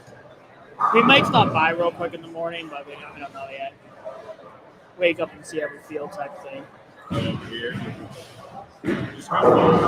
What's that? So just come bowl. I don't have any of my stuff. I would be here if I did not have we got playoffs in the morning, so hopefully my boys will get the job done. But if you're on the live and need something to do tomorrow, find one bowling ball and get your ass to Bayside. We got an amazing 0.87 to 1 ratio pattern. 180, so here. Entries are still open. So It's incredible to watch some of these balls just not turn up off the edge. yeah, a lot of people on the older side, they were a lot of people tried urethane and they realized, oh shoot, urethane's not going to work. So there's more reactive being. But the tricky thing with Bayside, especially for a lot of these guys, is they've never bowled here before, and the topography here is completely different than anywhere else. So it's a whole mental game and thinking, what do I need to do? Where do I throw it? Where's hanging spots and stuff? So Yeah, it's like you got to know every pair. yeah. One game won't define you. If you shoot one good game, it doesn't necessarily mean you're going to go off for all 6, but it also doesn't mean if you shoot your first game was bad that you're going to do bad for all 6 at the same time. So This guy throws it really well. I've never seen him before. Jameson, Yeah. last NEBA champ, 3-time winner now, I believe. Good shot. Yeah, he's either won 2 or 3, but he just won the last one at Lanes. Nice little $3,600 first place prize. 36. Yeah, Lanes added a ton of money to that prize fund. Normally it's not worth the drive for those, but at that price, it's better than a PBA regional. Oh yeah, they had 4 squads, plenty of action. Actually, another one. Actually, now since we're here, friendly reminder, another one that's totally worth it. Obviously, it's Thanksgiving weekend. The MegaBucks singles. Yeah. Because they're running the team event right now. Chris and Amy Bialy are doing a great job. Brian Bogosian at the table. And we got Jimmy running brackets right now. And Thanksgiving weekend out in Bolero, Chicopee. Thursday, Friday, Saturday. Yeah, you can bowl on Thanksgiving. Yep, 2 squads on Thursday, 4 on Friday and Saturday to choose from. It's all the info's online. It's worth checking out. The prize fund's great. It's been a great tournament, multiple divisions. I think there's 4 of them this year.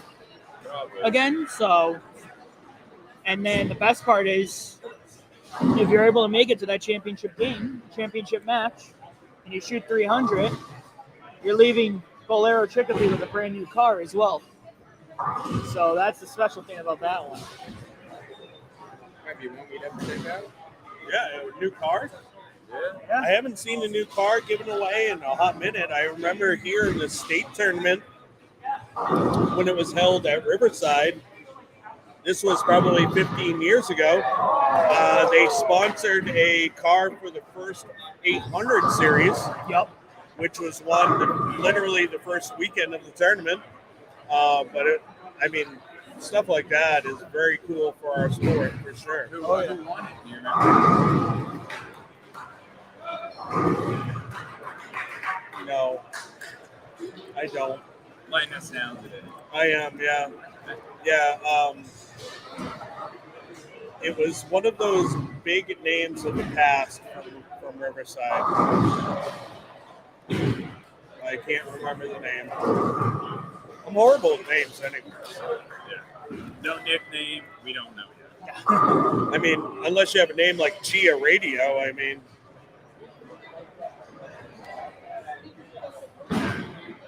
Let's see. But yeah, the nice thing.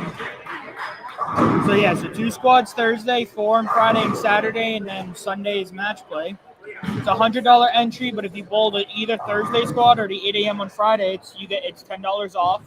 So 90. Yep. And then they also have 2 sweepers. They have one on Thursday night and one on Friday night, where entry fee is a little higher, but the first place prize is pretty good. It makes your weekend worth it no matter what.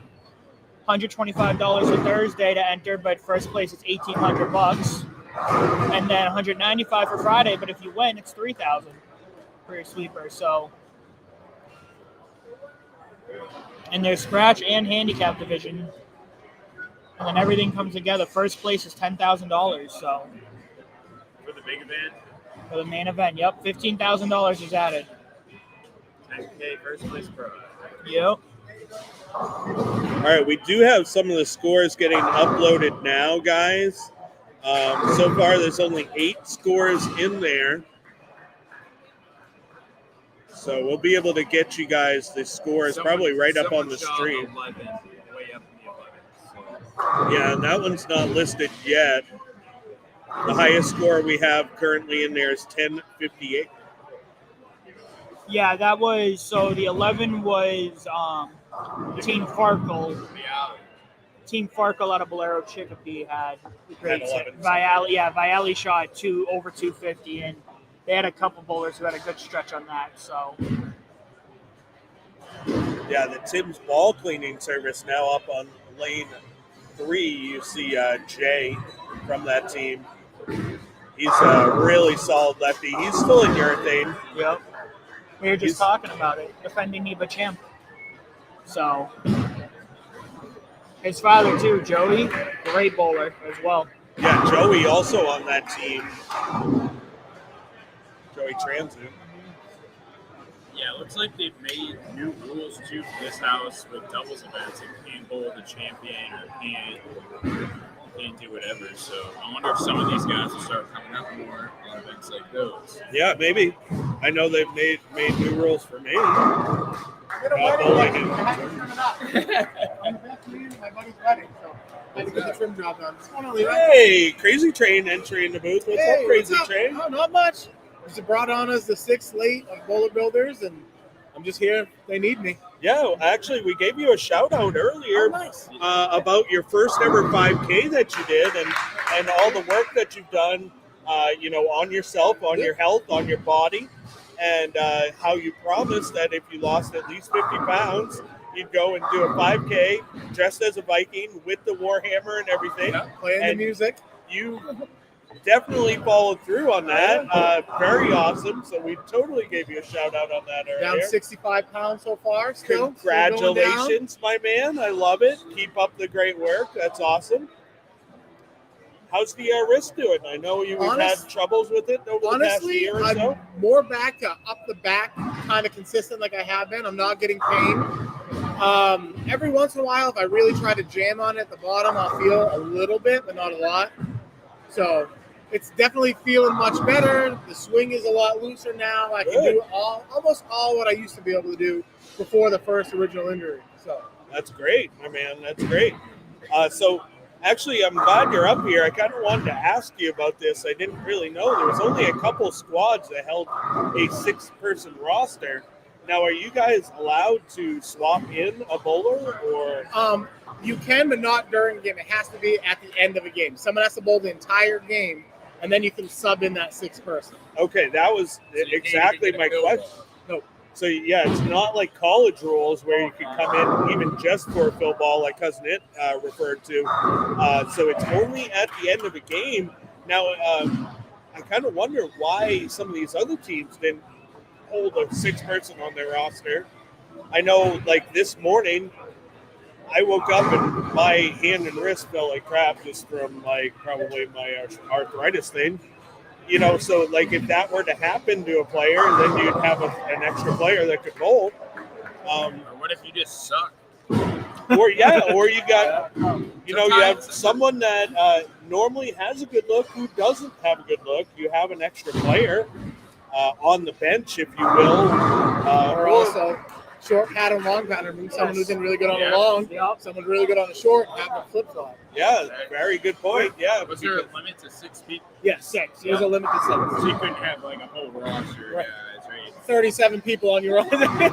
Oh, that's too I bad. get some more coffee and get back down. Yeah, nice to I see can you. watch their transition just in case I have to be thrown in. I can see what they're doing. Well, thank you for stopping in the Booze Crazy Train. Much love, my friend.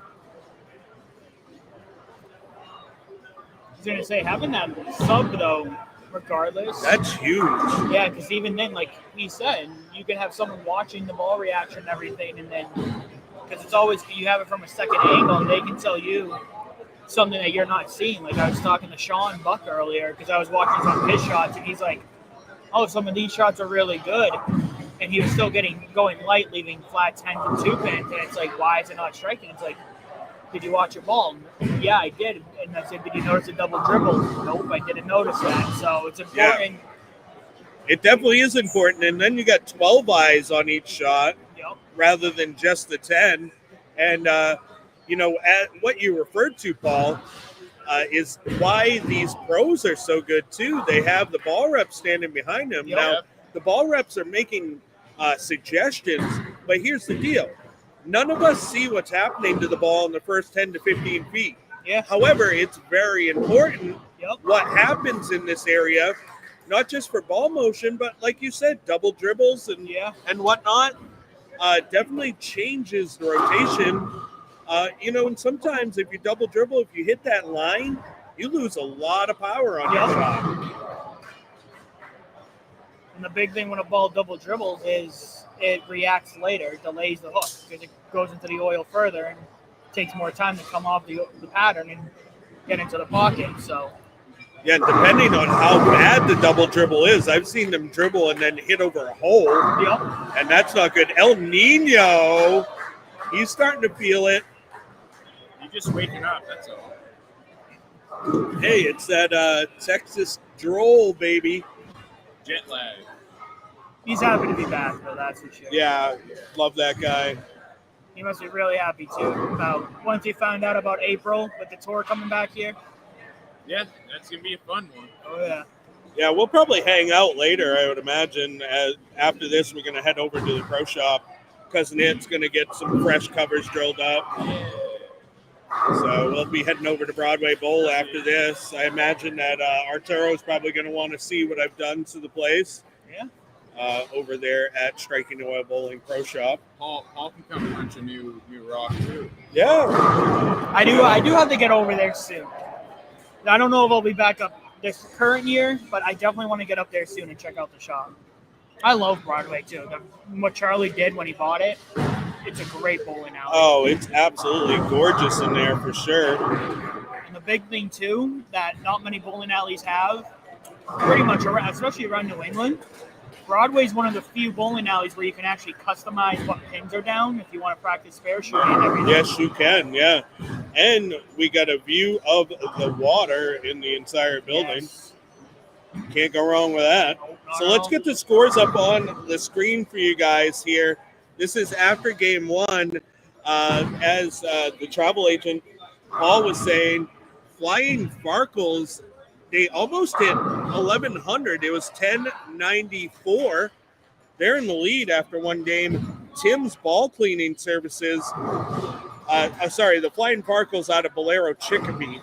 Tim's Ball Cleaning Services out of Alley Cats are in second. They're at 1058. And tied with them is Callahan's Bolorama in second, also at 1058. Just one stick behind the Yankee Lanes Manchester squad, 1057. Major Bowling out of Westgate Lanes are at 1050. You got the Norwich Bowling and Entertainment squad at 1045. Bowler Builders Pro Shops at 997. Town Academy at $9.91. EP, East Providence Lanes at $9.76. Mops Maulers at $8.80. Bolero Chickpea at $8.72. LA Excavation at $8.51. And the Scalvegas Strikers seem to have a kind of a rough game there. I saw some splits on 3 and 4. They're at $8.05. Again, this is only after one game. There's 6 games of tournament play today. 3 games here on the Wolf, followed by lunch, and then 3 games on our Mark Roth pattern. I don't know why that keeps happening, but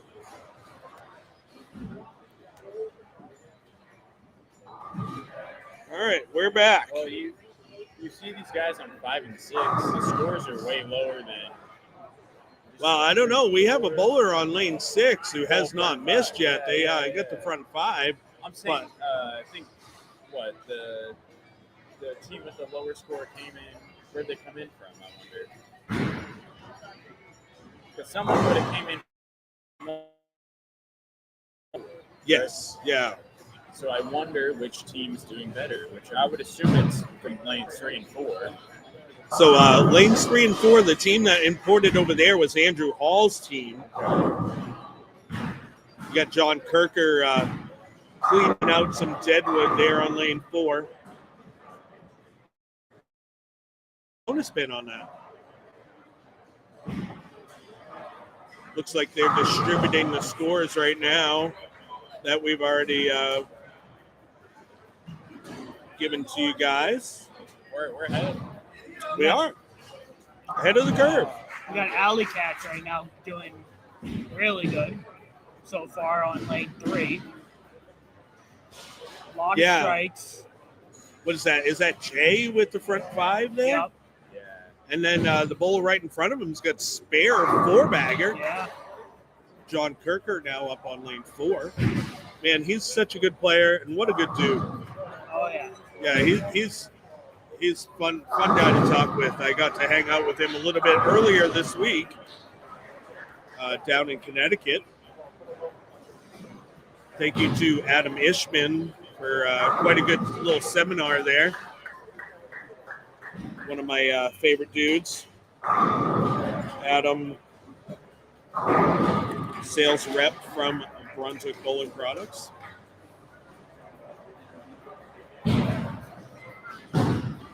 Oh, wow. Lane 4 is posing to be a problem for John. Both of those balls looking offline. I've actually seen that a lot so far today, all over the place. Play in a little bit, and you shoot your spare, and it picks up just a little bit. Yeah. So, I mean, on a flat, short pattern, through the middle, it should hook instantly, and that's what we saw on a John's ball. Oh, that one was up and in, and he must be playing with something really straight because that just kind of sat there. You can play reactive. Reactive has looked a little bit stronger, but it really, at the same time, with the center, it really depends. Every pair is different. So, new side, old side, east, west, it's all different. Well, and I know, like, normally urethane usually dominates on short patterns, but I got to tell you, Cousin Ed, you can agree with me on this, I'm sure, that once you get into a short pattern where you can actually just swing it to the ditch, you don't need urethane in this house. Yeah, no. Not at all. Like Nino swinging. That looks like a High Road 40 maybe even. Either High Road or an IQ Tour Emerald. Let's see. I'll see. Yeah. So, Steve, unfortunately, there are no cameras on the high end today. I'm down a camera, so we have just 2 cameras here on the low end, and one of those is giving me trouble, as you can see right now. Layla, excuse me, on which website can I see the results? TournamentBowl.com. Can you drop it in the comments, maybe? Yeah, let's. If you copy. Let me. Right here. Yeah, let me fix this camera here. Okay. All right. So click, if you just copy the link, right? Yep. Let's copy. We'll create a banner for it. I'll drop it right here in the link on the bottom of the screen for y'all. Add banner. No, I was saying, hold on. Let's see if we'll let you.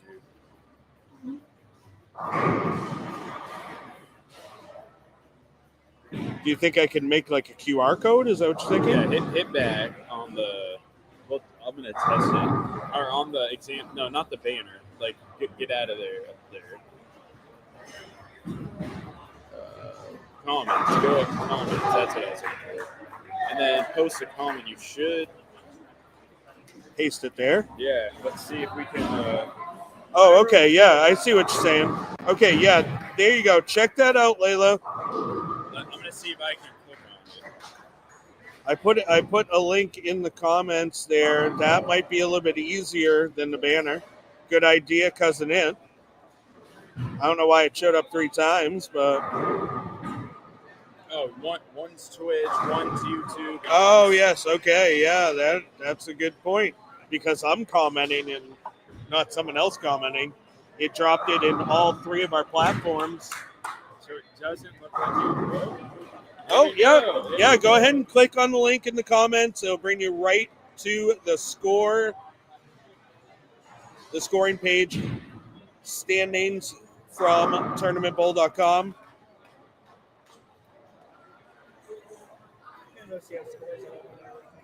Yeah, go check on Sean. I will.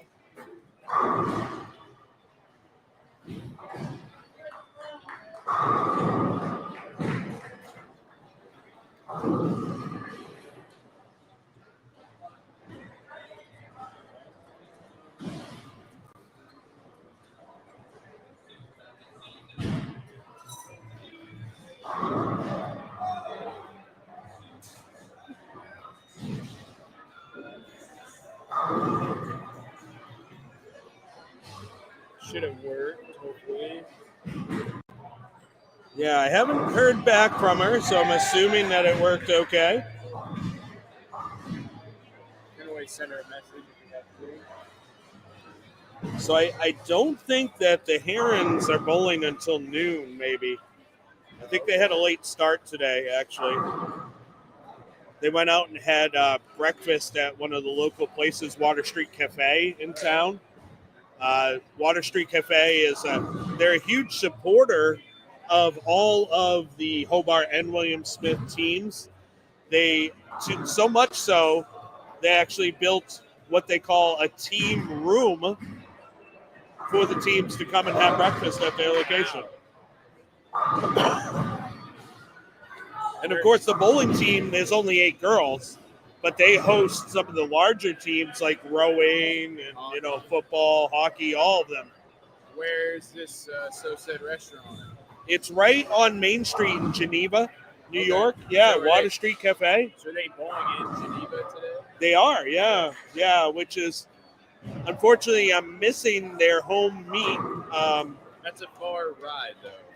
You know what? I would have rode the 7 hours to watch her bowl today because the other side of it is they're at Sunset Bowl, their home center. Pat, the owner, one of my really, really good friends. I do not get to see that guy often enough. So it would have been awesome to see him. And, of course, Brooke and her squad bowling.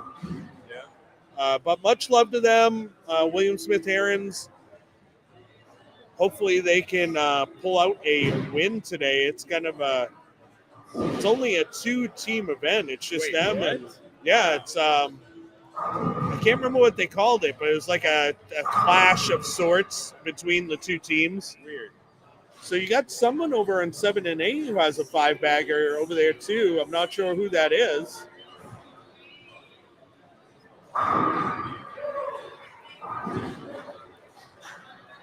The team in green. Those are the boys. That was Nate and the boys, right? The Nate Squared team. The EP boys. Yeah. I'm not sure which of them have the front 5 over there, but hey, good on them. The shape of you's gonna get sung later today, right? Yeah. Shape of you? Oh, he didn't hear me. I don't think. So it looks like Jay stopped striking, unfortunately. Yeah, his ball just never got up the hill. That's what happens when you throw urethane. It's not going to get there every once in a while. Yeah. And I mean, like I said, with the 15 minutes of transition in practice alone, but you know what? I see a lot of guys who are not in urethane that have a great look out here.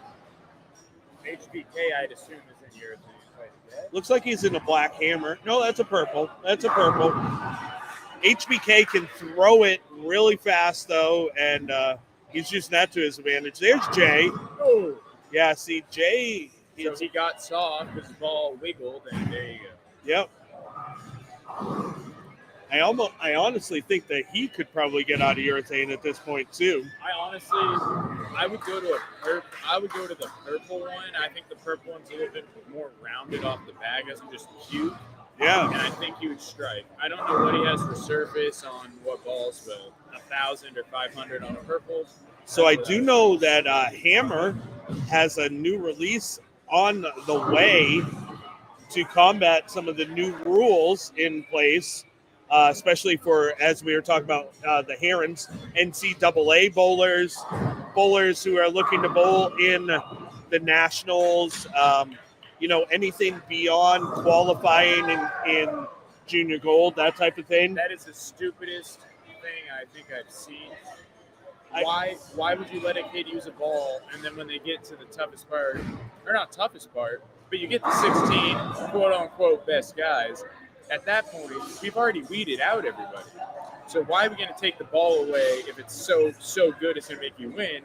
Why are we not going to do that from the start? From the start. Because once you get to the top 16, I guarantee you 16 out of 16 of those kids have used that ball all week. We saw it this year. We saw it. I mean, it was way overused this year. However, as confusing as it seems and as weird as it seems, I like it.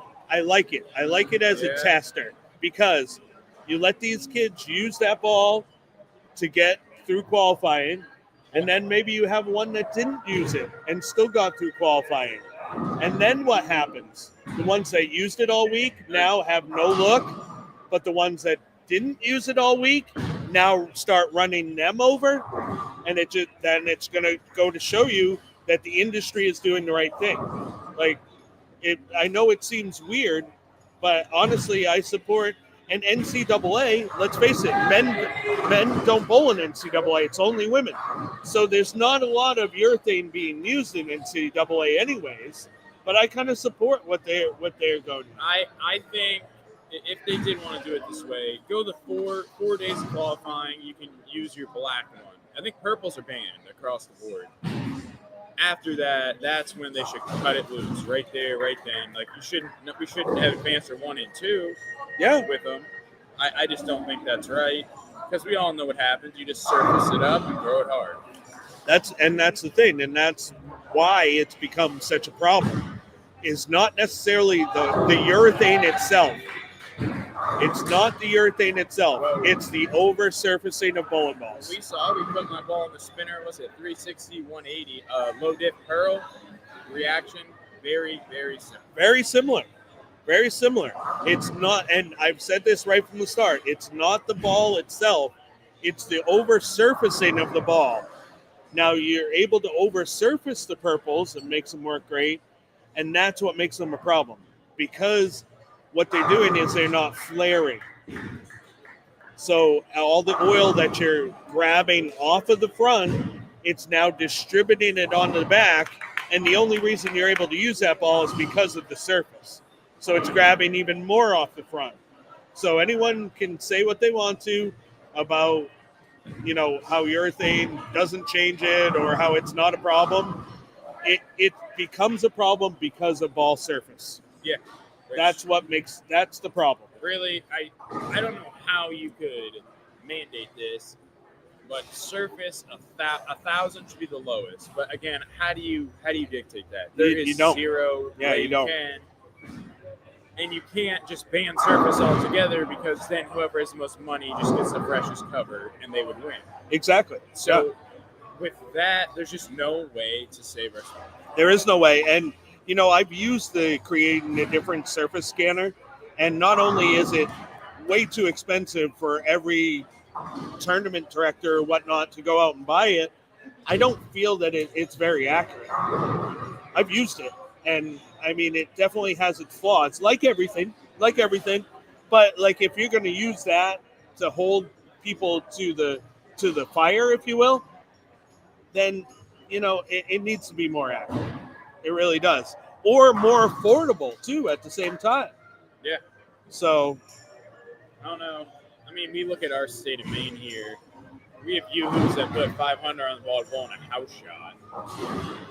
yeah, and I mean, the problem is people use it as the answer to everything, and then if it doesn't work, they'll just hit it with more surface and use it as the answer to everything then, rather than actually trying to learn the reaction of their whole bag like they used to back in the day.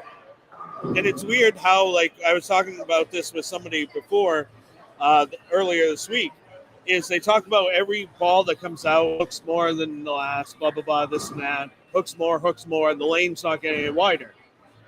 Well, I don't know. They could say that they hook more and whatever, but go back and watch some of these clips of bowlers from the 90s.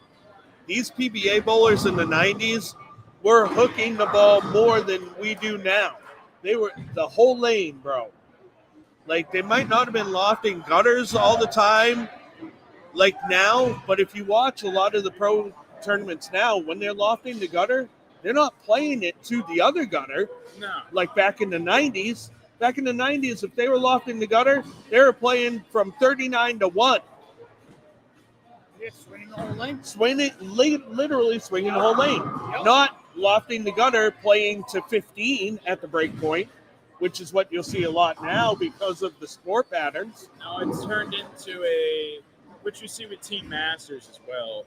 The kids who win that just throw it hard. Throw it hard. Yeah, Team Masters. Throw it hard or you spin it. One of the two. Yeah. It sucks. It really sucks because that is a very good concept to try to even the playing field out. It really is. But the conditions are so difficult that it does lend to people that can A, throw it hard, or B, spin it because they're playing less of the lane left to right. Yep. Or right to left, if you will. They're playing straighter angles, keeping it in play, hitting the head pin. And Team Masters, sometimes that's a challenge. Yeah. Very hard this year, for sure. Very hard, yeah. Next year is not going to be any peach either, Lansing, Michigan. So, can't wait for that. This would be Brooks' last year of eligibility at Team Masters. So. You're going to go. Fuck yeah. Excuse me. Yes. We can't say fuck yeah. I don't know. No. I probably tone it down because this is Chris' tournament. Yep. But I do get excited about, awesome tournaments like that. Like Team Masters, you could say what you want about Gary Beck, but what he's doing for bowling, Great. It's amazing. Like, and you've seen it. You've been there. Some of these bowlers, you can see them get better in 1 week of bowling. Like some of these bowlers from the start of the week to the end of the week, they're a whole new bowler. That kid that you met, they're from where? Houston. Yeah. Kid. Shout out that kid. He came a long way. Jude. You know what? And all he needed was I taught him how to use tape in his thumb properly. Because a lot of people, they don't like tape because they don't use it properly. I taught him how to use tape properly. Dude, he's a whole new bowler. He could actually hold on to the ball. He was bowling great. Now, he probably had an old fit that had too much reverse pitch. So definitely, taping it up helped. So, and I did get out on the lanes a little bit this week. I drilled a couple tester grips. And I got to tell you, nowadays, too much reverse pitch is hurting you. It really is. It doesn't allow you to stay in the ball long enough to manipulate it the way I want to. Like back in the day, it used to be reverse pitch, right? And then forward pitch in the fingers so you could get out of the thumb quick and then lift. You know what? Mo Pinnell told me in the early 2000s, he goes, Levi, are the pins up there in the ceiling? I go, no. He goes, why are you trying to lift the ball then? Yeah, you want that. You want to roll it into the lanes. That's what the new players are doing. You want to be able to manipulate the ball. And that's what I've been doing lately, going with the forward pitch. I tried to go a little bit more reverse. I even only went to a 16th forward, and it was too much reverse. Wow. It just came off my hand so quick that it was like my tilt was way up. Not good. Nope. It's a wild world. Yeah, I mean, it's just like, and I talked about this on a post, like if you're still rocking that 90s grip, baby, you're hurting yourself. Literally and figuratively. Like, the game has evolved. That's why two-handers are so prevalent, because you don't have to worry about clearing the thumb. You don't have to death grip on it because you got so much reverse pitch in your thumb. You don't have to worry about thumb at all. You got a little bit of a quick alert, possibly on lane 5 and 6. I see that, yeah. Oh. Front 9. Actually, got a lot of high scores going on now. Yeah, the teams are starting to settle in. Yeah. Well, some teams are coming off the track, and some teams are settling in. What? So some teams are coming off the track, and some are settling in. Jay Matthew with another nice strike. But especially here, like I said, you can have one bad hit. You can hit the bad tear game 1, and it's not the end of the world. I mean, No, we've seen plenty of people come back from bad games here at our tournaments because we do bowl all on sport conditions, and they're always scratch bowling. Yep. And you know what? Pair to pair, they definitely can be different. And depends who you follow. That can change things as well.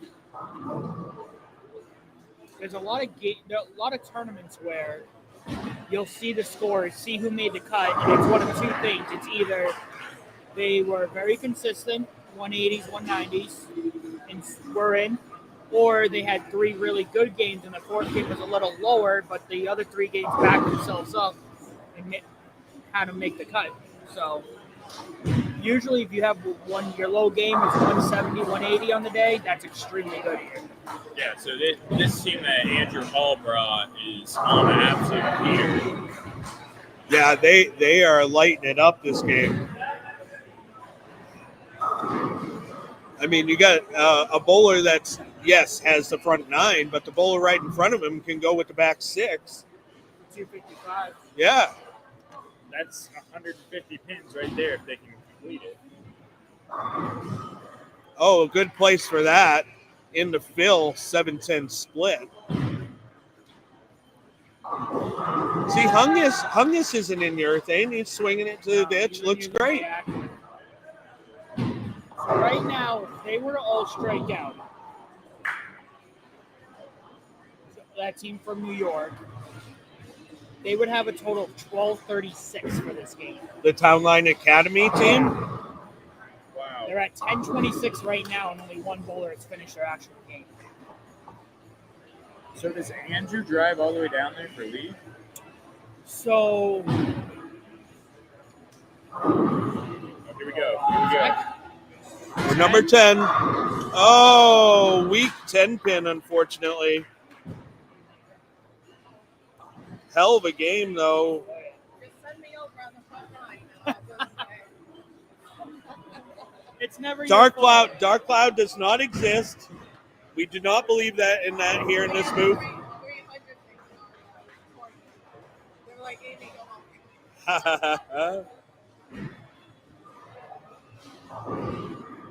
Tommy Cumlin right now is on the front 7 for EP, too. Yeah, 7 and 8. I That's see another that. one. Yeah. That's a gritty team, man. Oh, that's Yeah, Tommy? Yeah. Hey, he can make a spare, so at least he didn't go front 9 with. It's usually the hardest pair to make is usually the one that's after you have the front 9. Or if you shot 6 in a row or 5 in a row. Yeah. It is hard to shoot a spare after striking a lot. So is that which guy is that? Is that Steve Wagner? I've seen him before. I'm shoots over on 7 and 8. I just had to say something. I'm sorry. That's okay. Way to go, Paul. Whoops. But there's the empty bucket. Again. Yeah, that's well, the thing of it is, on the Wolf, it is 34 feet, but if you're too far in and get it away from you too much, you're not going to recover. One person that does not have that problem, El fucking Nino, he's standing way left like we talked about earlier. But he's not like whacking around it like a lot of these people who were used to whacking a house show. I'm sorry to say it.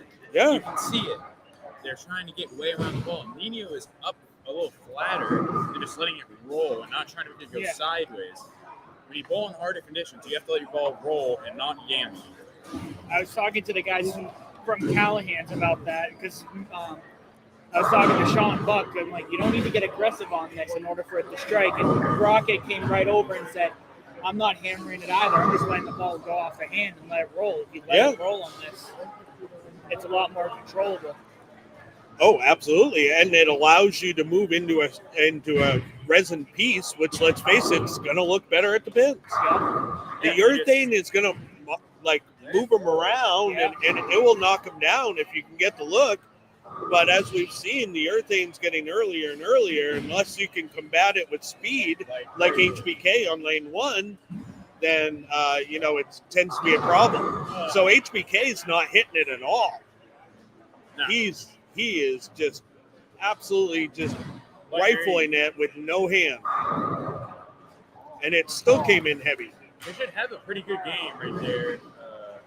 Other teams obviously had great games too. See, again, another purple, but he absolutely is. rifled it. And that's what's keeping it online right now. I believe that's Kyle Phillips, if I remember correctly.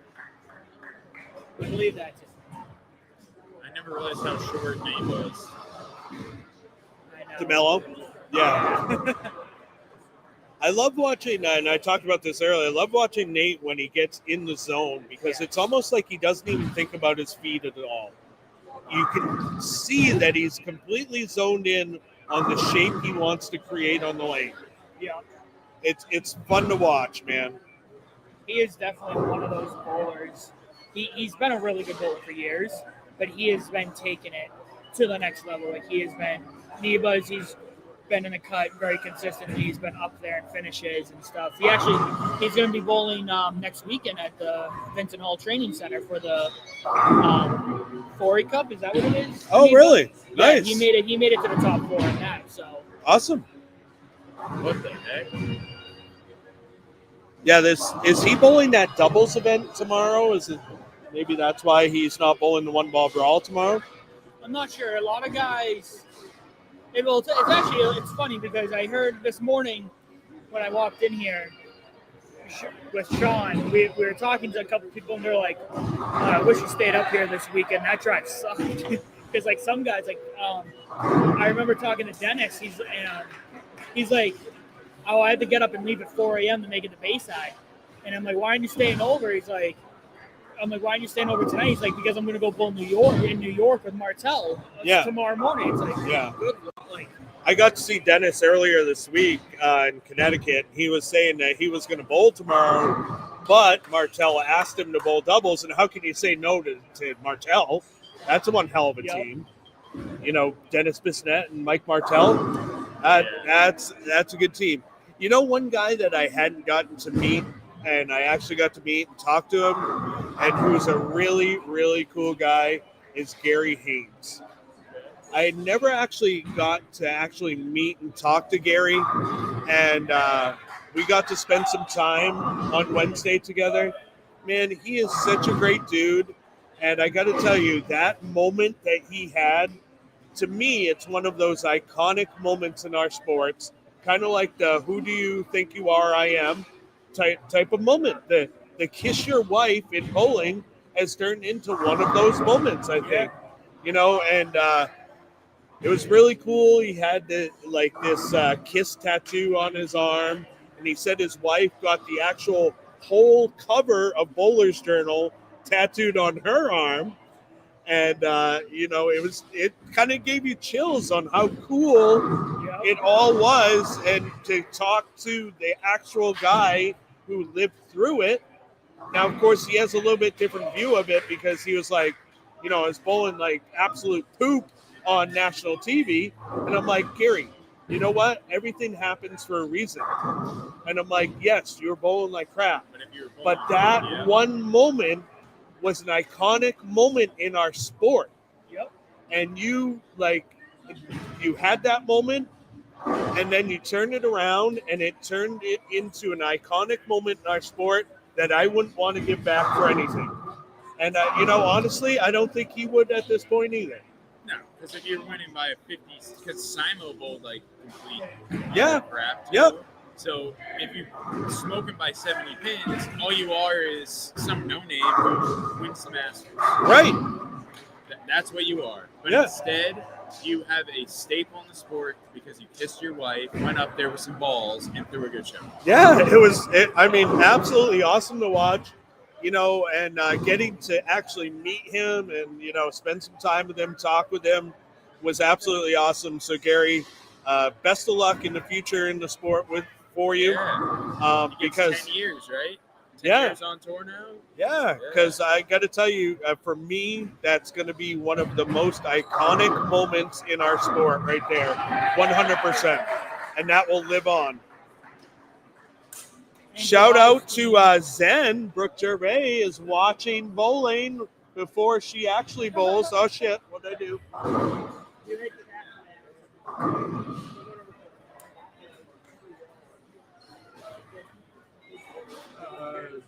This guy is keeping his team alive right here.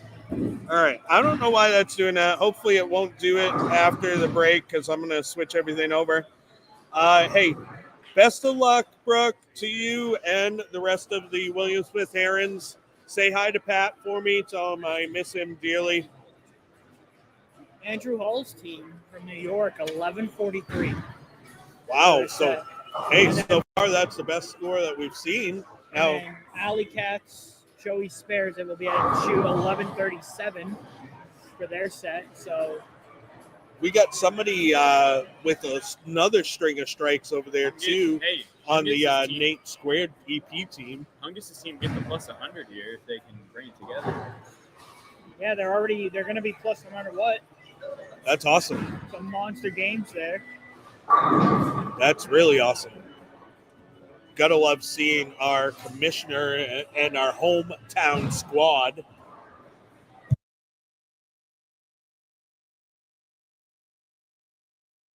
They're on their which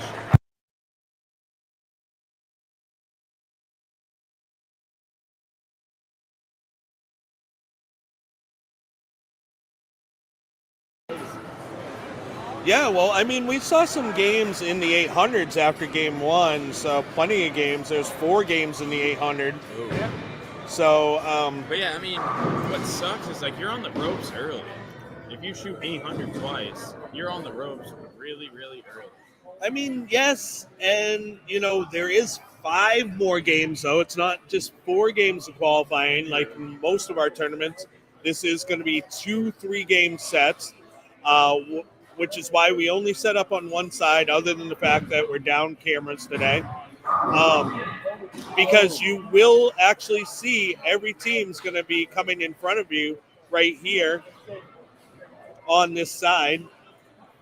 Yeah, not only are we down cameras, but I got one that keeps going funky here every time I bring up a comment. So Callahan's will be on 7 and 8 for next game, so they'll be moving over here. Yeah. That's a pretty fun team. Get to see Sean bowl. You got the past 2 Neva Bowler of the Years on it with Jay Johnson and Brockett. Sean, one of the best up and coming bowlers. Sean Buck, yeah. Did they fly him home for this? He drove up from New Jersey, came up to my house, and then I brought him up here for the weekend. So he wanted the bowler. He's like, I'm bowling 100%. El Nino is hooking more boards than anyone in the building. Does that surprise you? No. Never. That's an Arturo specialty right now. Yes. 14 mile an hour, just bam. It blows it up harder than people throwing it. You know, I've missed him so much. I'm so glad we actually get to see him bowl. If they ban urethane on the tour, he's going to be one of the guys who I think you will see take a major leap. Oh, absolutely. You know what? We were talking about Gary Haynes. I think he's another one that would actually. Gary is very versatile. Yes. Very He's versatile. not just take a purple hammer and put chalk on it. No. You could see from that one match, he has a lot in his toolbox. So, Nino getting the 10 out. But like just the shapes, I think Simon will do good, obviously, and EJ, but some guys are going to struggle once the urethane goes away. Yeah. No, I missed watching him bowl. It was good. It was awesome. I got to go see his new digs down in San Antonio. We checked out his new training center and everything. I got to visit him while we were down there. But it's nice to have him back home and visiting for sure. Yeah. Hair looking great. Get to see him on lane 1 for his fill shot. Oh, absolutely labeled that one. 1067 for the team. That's pretty good score. Great score. Unfortunately, Herb came in a little heavy and split in the 10th there and wasn't able to convert. Hey, you're still alive. You're still alive with that. Oh, with the score like that, that brings them right back into the mix, baby. Yeah. Oh. A lot of teams are starting to figure it out. But game 3 will really be a telling because this team's on a heater here. EP is, yeah.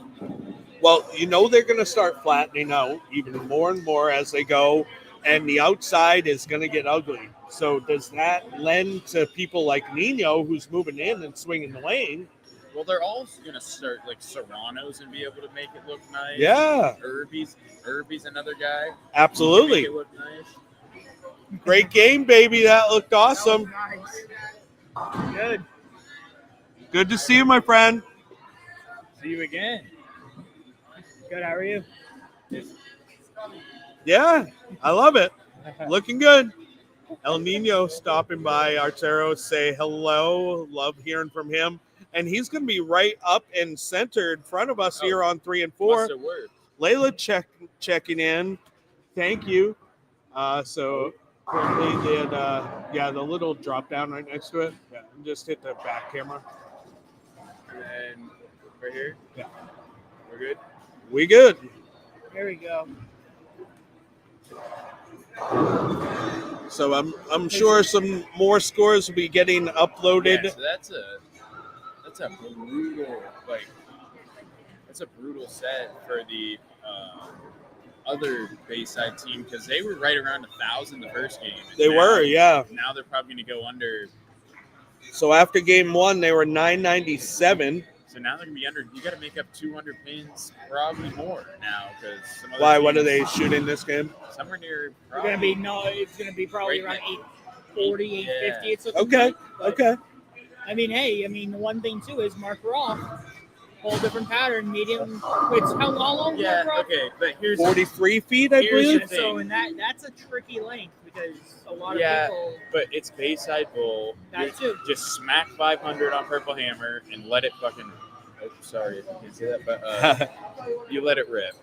You let I it thought you were rip, talking potato about chip. banning surface stuff, and now you're talking about ripping 500 on the purple and praying. I'm just saying that's how. That's it. That's what people are gonna do. 42 foot Mark Roth, 27.27 mils of oil of fun. 4.11 to 1 on the right, 3.95 to 1 on the right, on the left. Right now, we are bowling on the 34-foot Wolf. I'll get it up on the screen for y'all while they're switching lanes. This is what we're bowling on right now. Where did it go? Right here. 34 feet after the 4 foot of buff in the last zone, 24.46 mils of fun. Shoot, I don't have the whole. All right. I don't have the whole graph. Oh yeah. You got the radio change and he made it What are you looking for? The ratio? So it looks like the ratio is probably going to be around 3-1 on that for the average ratio. Pretty high for a Bayside tournament. Yeah, well, Mark Roth is 4.11 Yes. on the right. So it is pretty high for a Bayside tournament. Did you see my pattern for tomorrow? Exactly, and that's how you That's how you compensated for the high ratio. You're like, Yeah, go under yeah. 1-1. So my pattern for tomorrow, 0.87-1. But admittedly, I went a little softer than I usually go. Because if you know how to read a lane graph, you'll see that it actually is softer than what I normally do put out. Do I have it here? Yes, I have it here. Yeah. See, look at how soft it is. It's soft. 0.87-1. Doesn't look that bad. And you only get one ball all day. So if you want to come and bowl that tomorrow, just email me at strikingawebowling@gmail.com. Come and see me here at Bayside Bowl. You can get in on it, in on the fun. Hey, even if you don't want to bowl, come by a ball raffle. Yeah, absolutely. We will have ball raffles, and you don't have to be bowling to win it. We'll be drawing that after qualifying. Raffle ball tomorrow is the 1. I figured I'd pick the 1 ovation because you get 1 ball in tomorrow's tournament. So let's raffle off the 1 ovation. That's a good shot. It looks like we'll be sponsoring the Southern Maine USBC City Tournament as well. Yeah, so we'll be providing a raffle ball for them, including free drilling in-house at Broadway Bowl at Striking Oil Bowling Nice. Pro Shop. I love that. It's awesome. So, Thank you. I was going to say, if you haven't checked out the shop yet at Broadway, you got to go check it out. That's for sure. Gotta get there. Yeah, we don't have a lot of space, but we have it maximized. Yep. For all your needs, anything you need. I don't think I've been there since you put all the signs up and everything. I do have a new sign up. I Yeah. saw that. I am hopefully going to be able to get a new neon or something. I was thinking about maybe putting in because I ordered with my logo, I ordered some animations for it. So I was thinking about just putting a monitor rather than a neon sign to kind of, make it active and draw some eyes to it. 11:51 for East Providence. That's a good set. That's a Really great good score. Great score. 212 low on that for them. That's really good. So they went from like Funny thing too is they probably won't be even leading too because we had a lot of 1100s that Yeah, game, too, over lots there. of. So how did the Farkles do that game? I'm gonna go take a look right now. It looks like they're still bowling, so I'll be right back. All right, cool. yeah, but so they went from a zone of like what the hell am I gonna do? Because they had a couple guys struggle, and then when you do that, the confidence just goes through the roof. Oh, for sure. So they got to stay on the ball though. You can't slip. What's up, baby? How you been, man? I'm hanging in there. What you using? Using my favorite right now. Yeah, perfect. Yeah, I love it. It's a good piece for this. Yeah. You almost got that split there in the 10th. I saw that. Hey, don't let it bother you, my friend. Don't let it go out there and keep killing it. Roll it good. Yeah. You the man. You the man. Have fun. That's all. Much love, baby. Urban legend checking in with us. Not just a good bowler, but just an outstanding guy altogether. What a good guy. It was cool to get to spend some time with him. 986. Oh. Sparkles only got 986. Scores are a lot lower on the On the other side of the building, that's for sure. Scores tend to be lower on the east side sometimes. Sometimes on the fresh, on short, they can be better on that side. Yeah. But once you get, some muddied waters, Yep. it tends to get a little tough over there. Yeah. Callahan's big shooter is at 1,000 again, so. But it is here very up down. You have to treat it like two different centers. Absolutely. Which is what I love about this place. Yeah. Because if you're not bowling, the only way you can get better, in my opinion, is you bowl into difficult stuff, bowl into difficult centers, and learn to adjust and stuff. I agree. If you're too comfortable, you gotta figure something out, and there's still more you always can do. Even the best in the world know that. Oh, absolutely. And, not only about getting too comfortable, but let's face it, the house shot, it hides a lot of your mistakes. Yes. Yeah. Whereas the tougher stuff you bowl on, it shows where you need improvement. Yeah. So it tends to lend you to want to improve that much more because you actually see firsthand exactly where you need improvement. Yep, exactly. I gotta go move Sean's camera, so I will be back. All right. Nino up here on lane 4.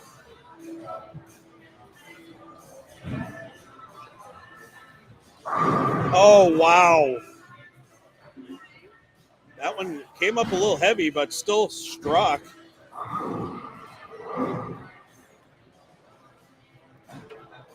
All right, we got scores are trickling in slowly. Only 2 in so far. But it does look like he's in the program. No, not quite. Only two scores in so far.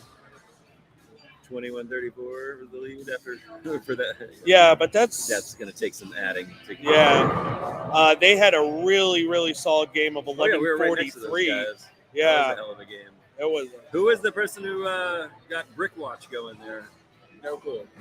Guy had it in the 10. Yeah, he had the front 9. Geez, that was a heck of an attempt there on 5 and 6.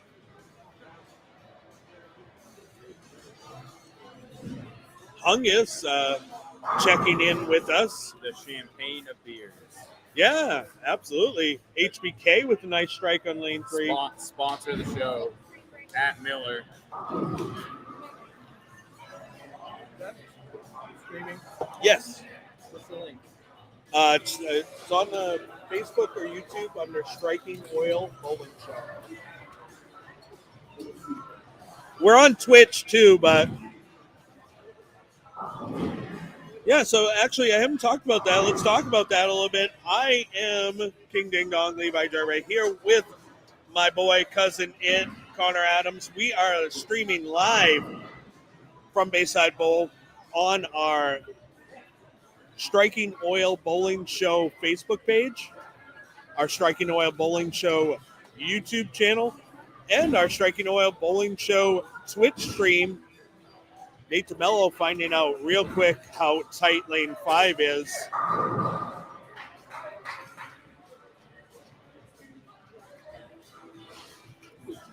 So check us out on any of those platforms, and if you comment from any of those platforms, how did he leave that? We will get it up here on the screen. Did you see that?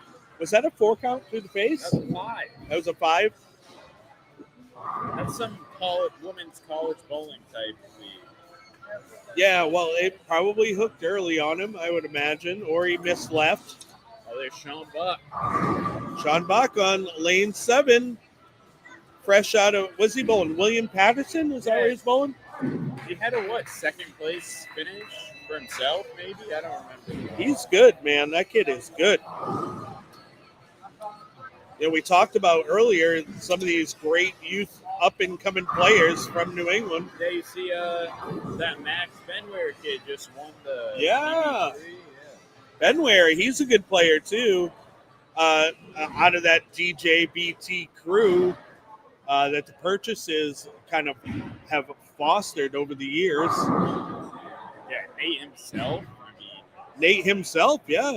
So Nate's going to be taking over the DJBT.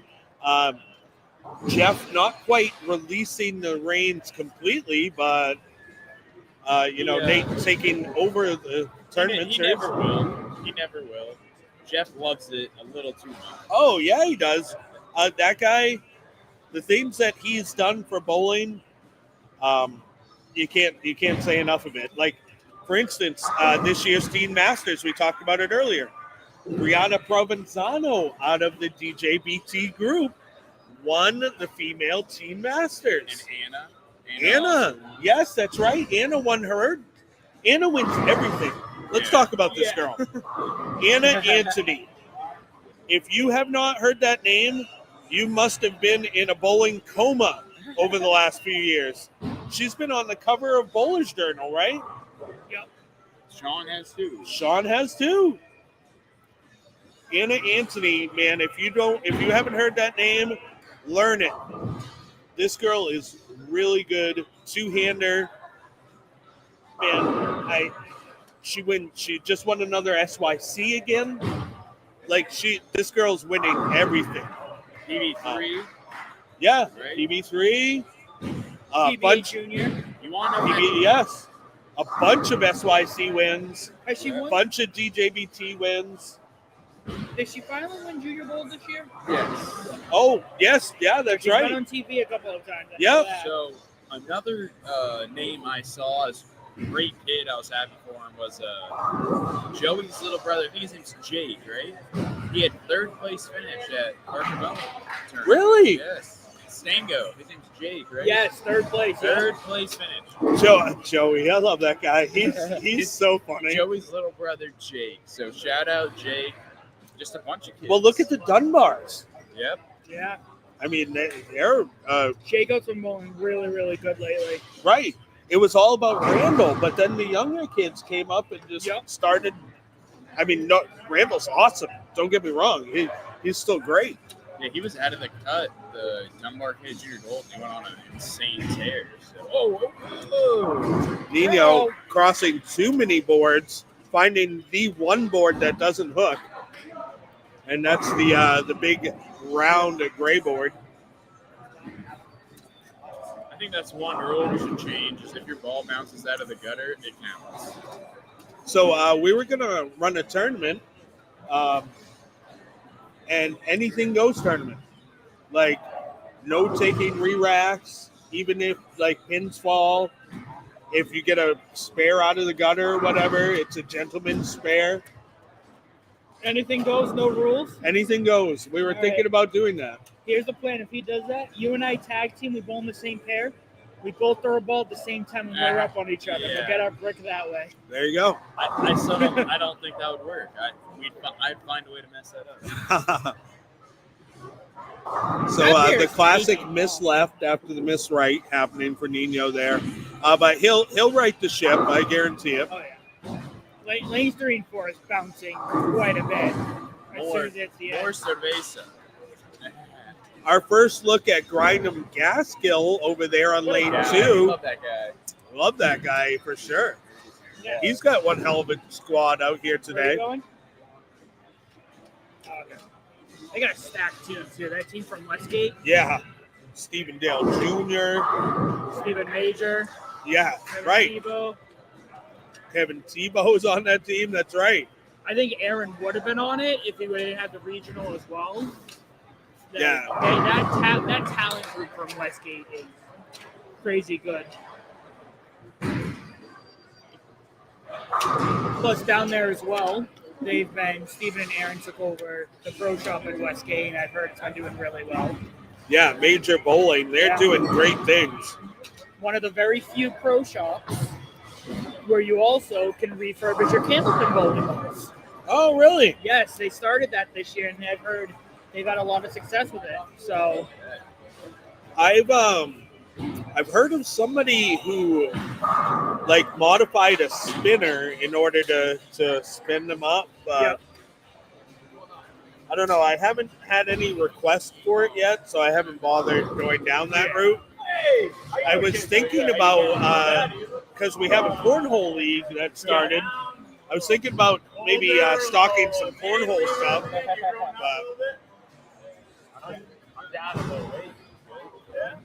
So one thing that's great about Broadway is you really can. There's a variety of things you can do there. That's actually with here too. I mean, you got the rooftop, and then obviously on the second floor you have ping pong. You have the small arcade at both centers. Yep. You got cornhole over there, and they also have other stuff going on. So Yeah, all of the plants are in off the patio, but the plastic sheathing is down, and we were running the heaters because we had a wedding there a couple weeks ago, so the heaters are all working. And man, I can't wait for even in the winter. You sit right out there in the patio and the heated leather couches. And pretty awesome. Let's see if the standings are updated here. Not quite yet. Still waiting on scores for 5 of the teams. looks like though East Providence is going to be close to leading, considering their monster set. Yeah, absolutely. I mean, Tim's ball cleaning services, it looks like they're being nice and consistent so far. Yeah. This is I can't play baseball anymore. Callahan's went back-to-back plus, so we're waiting on that score to be put in. But they Yeah. had a really good set too. So Norwich is knocking on the door. They were plus both games, but not a ton, but nice and consistent. yep. He doesn't bowl or whatever. So for the afternoon squad, I don't know if you know this or not. Are they just going to move one off from where they are right now to start, or is it going to be completely switched? I think they're probably going to have to redraw.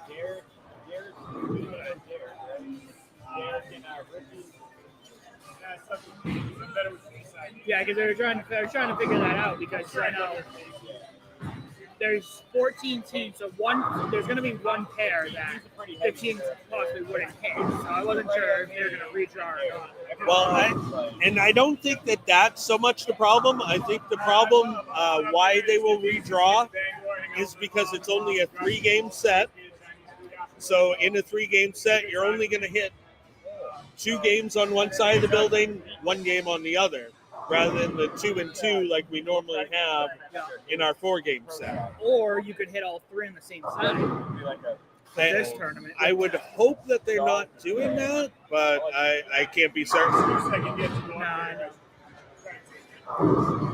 I would imagine that they made all of the pairings so that way they at least get 1 game out of the 3 on either here on the west or there on the east. Yeah.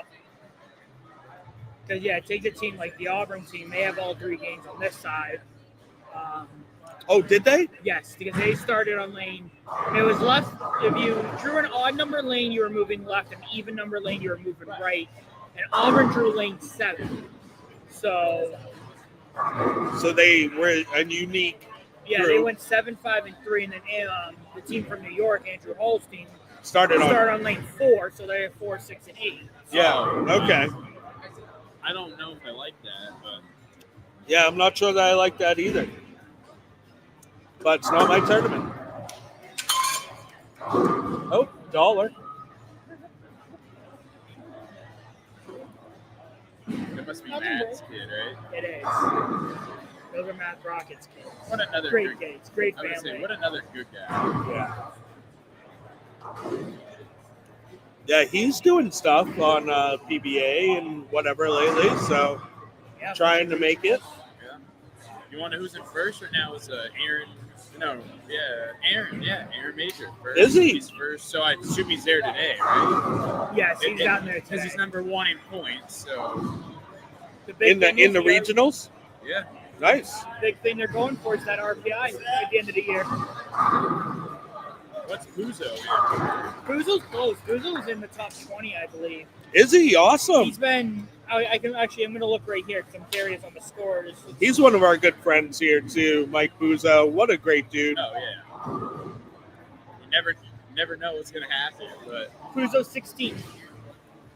You know, he's putting the work in though, so you got to give it to him for that. I'm just saying, like, dude will strike, jump over the rail, or He crazy dude. You know what I like though is he like really embraces like nature and some serene time, Yes. in between things. Yeah. And I really like how he does that.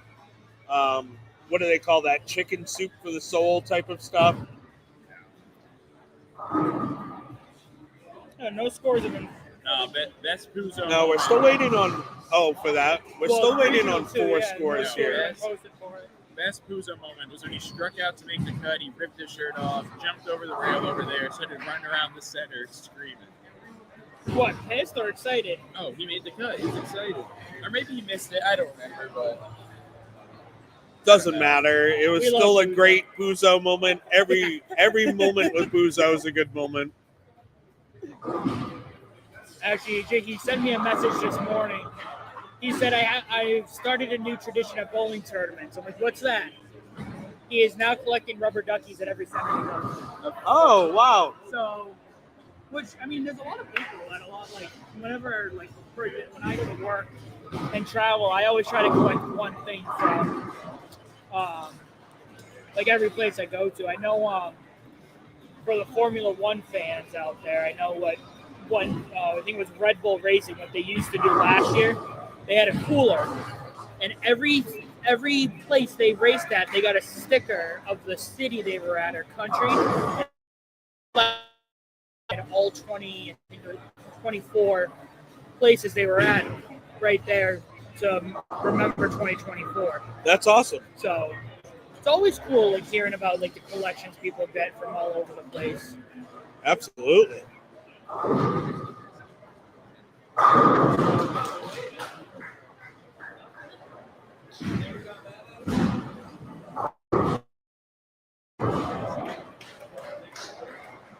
Sean Buck coming up a little light on that shot.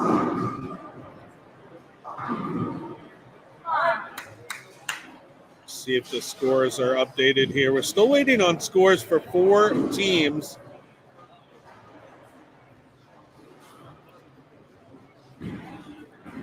What's the procedure with this one, just out of curiosity? Because I know, you got your tournaments, somebody's usually walking, doing the scores. Or are they making them bring the score sheets up? You don't know? I'm not sure. I know Amy's been walking around. Yes. I'm not sure if she's collecting scores. Yeah. I don't know. We'll see. Oh, Urban Legend with a great shot on lane 3. Absolutely smoking the rack.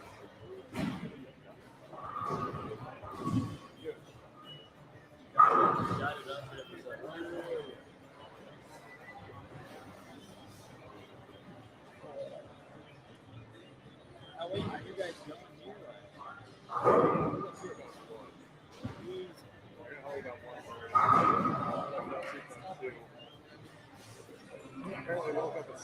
El Nino stepping up on lane 3.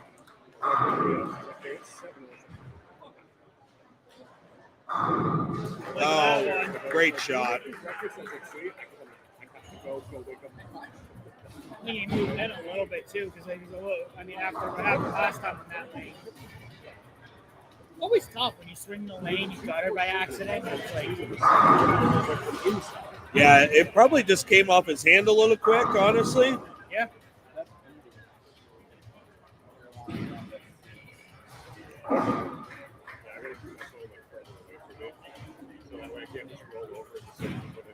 Doesn't look like we're going to have a brick alert this game, at least on this side of the house.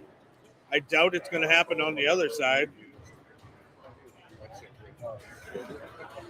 Scores are always a little lower, usually on the other side as the tournament goes.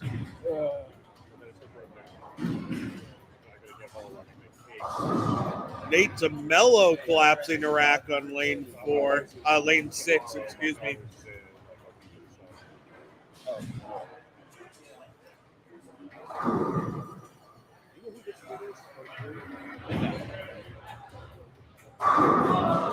Chris Vialli able to throw down a nice strike. That's not Chris over there. Oh, that's not Chris? Chris is over. Oh, okay. Yep. Sorry. It's okay. I thought that was Chris. I just saw the hair. The hair, yeah, I was gonna say that. I saw the hair. Like from afar. Yeah, I saw the hat and the hair and assumed it was Chris.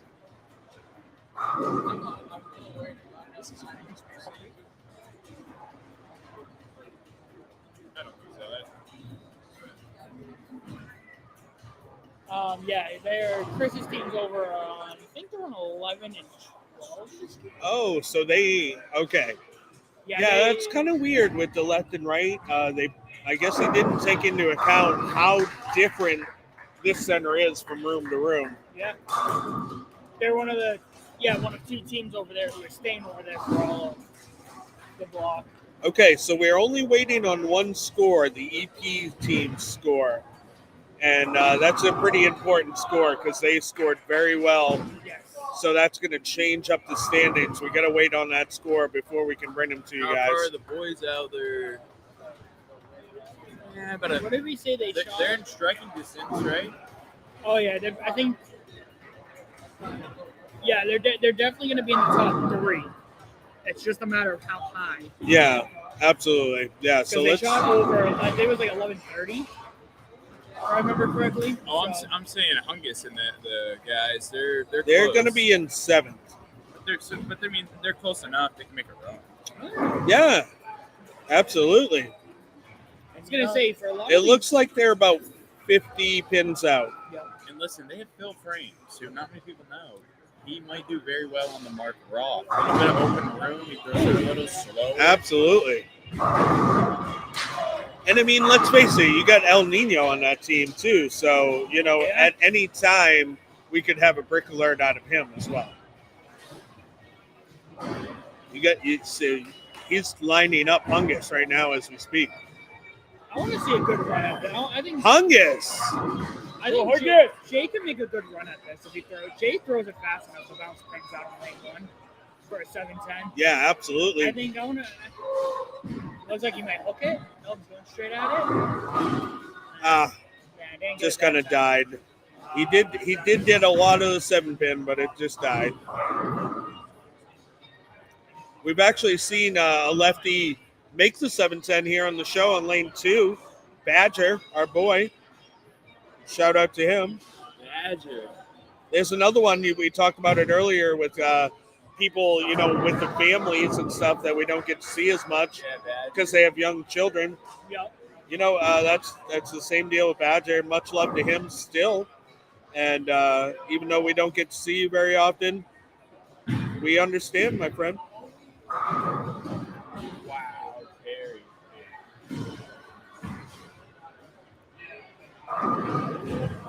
Oh, wow. 9-pin. Seen Trash Island at all lately? He comes in every once in a while. We saw him a couple times on draft this year. Hell yeah. Coming up to visit from New York.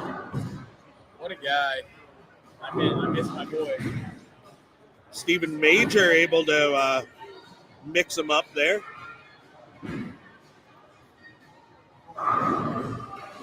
That's one team too. They like we said earlier, extremely strong, but a lot of them that bowl at Bayside quite a bit. Brian probably bowls up here the most with tournaments, but 4 out of 5 of them bowl up here a lot. So they know the center quite well too. So. Absolutely. And one thing I know during the league season, it's Stephen Dale, Stephen Major, Brian Gaskill, Aaron Major, and they're really good at feeding each other info and stuff. And they had last season, they had a bunch of monster sets. Like one game total, 10 over 1,000 easily. Yeah, I saw that. They won a lot of money too in that league last year. I mean, that is a monster league team, though. Yes. Oh, the Westgate. Who's out? Did he roll in that team or no? All right. No. Okay, they're updated. So let's get them up on the screen for you guys, and then we can talk about it. Here we go. The standings after 2 games. In the lead is Tim's Ball Cleaning Services. They shot an 11-17 game 2. So they're sitting at 21.75. Town Academy That right there is Andrew Hall's team. They had a monster game, 11:43. They're in second, 21-34. EP, East Providence Lanes, with the highest game of the tournament so far, 11:51. They're in third, 21-27. Flying Farkles just out at 2080. Callahan's Bolorama at 2071.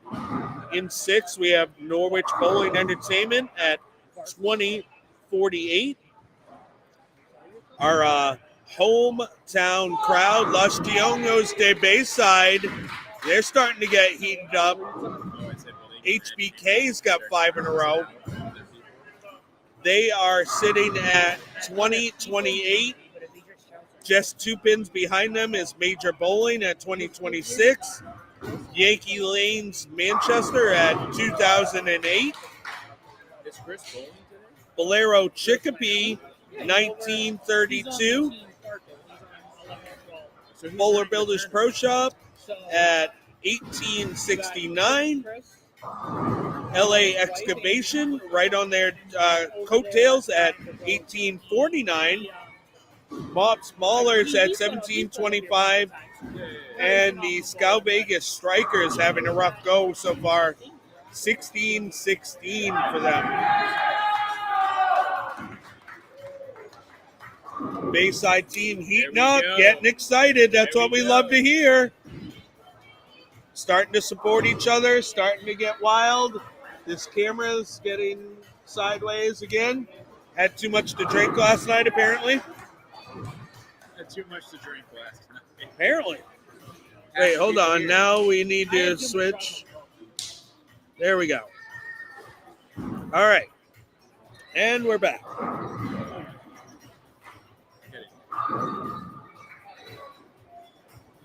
Let's go, Irby. 11:51 for the EP team last game. Absolutely crazy. I mean, 11:43 for Town Academy. Dude, look at Andrew Hall right now. That's unlike him. 2 single misses. Really? Yeah. 7 and 8. Is he? 7 and 8. Like I said, can be really funky.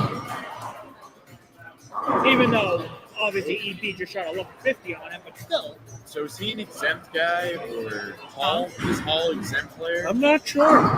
Is it one player? Is he an exempt player on the tour? He was last season. Him and Nate both were. I don't know, and it seems like a lot of the pros itself don't know exactly how it's working because we knew it was top 40 in points, I believe, but like last year they had the tournament to be exempt, but it doesn't sound like they're doing that this year. So there's still a lot of like. Is Nate in or he doesn't know yet? No, Nate's out. We know. Unfortunately, he knew he was out. Because like the weird thing is, I believe they don't count the Lucky Larson Masters towards it. Oh. I could be wrong on that. Like it counts as a PBA title, but they don't count it towards. Nino, wow, he is covering more real estate than anyone out here. And that we've seen that at several of our tournaments before when Nino's out here. What he does is absolutely incredible. Yeah. So fun to watch. Very versatile. Yeah. And when he bowled for the league, he was an energy guy. Oh, absolutely. And that was before he was even part of this house. He was a must-watch on TV. Yes. And I think the league is hurting itself the way they went with it. And like, if you want to grow this sport, it is about having superstars. But if you have the team bowling atmosphere with guys like Nino who are going to strike and get views, you have to have it. But instead, we want to just promote Storm Bowling, Brunswick Bowling. It's great, but we need the passion back. And the only way you do that is bringing it back right here. I agree. Yeah, I agree. So that bringing the Rotholman doubles back here is huge. That is big. it's going to be huge for bowling, I think. Just the energy that was created in this bowling center. They've been trying to recreate it with Bolero since Bolero came in. Bolero actually told us that they'd pay to fly us to different tournaments, and we're like, it's not going to work. No. It's organic here. It's not manufactured, and like you could fly a few of us out, but it's not the support of Bopo that we have here when they come up. They actually did that. I remember it was the year Jacob Butcher won the Masters.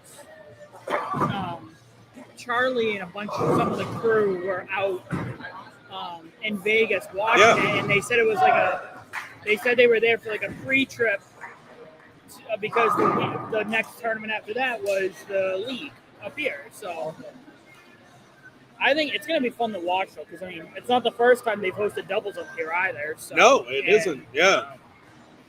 I remember last time they did it, too. They had a really cool, fun, like, $10,000 Maine shootout involved. Yeah.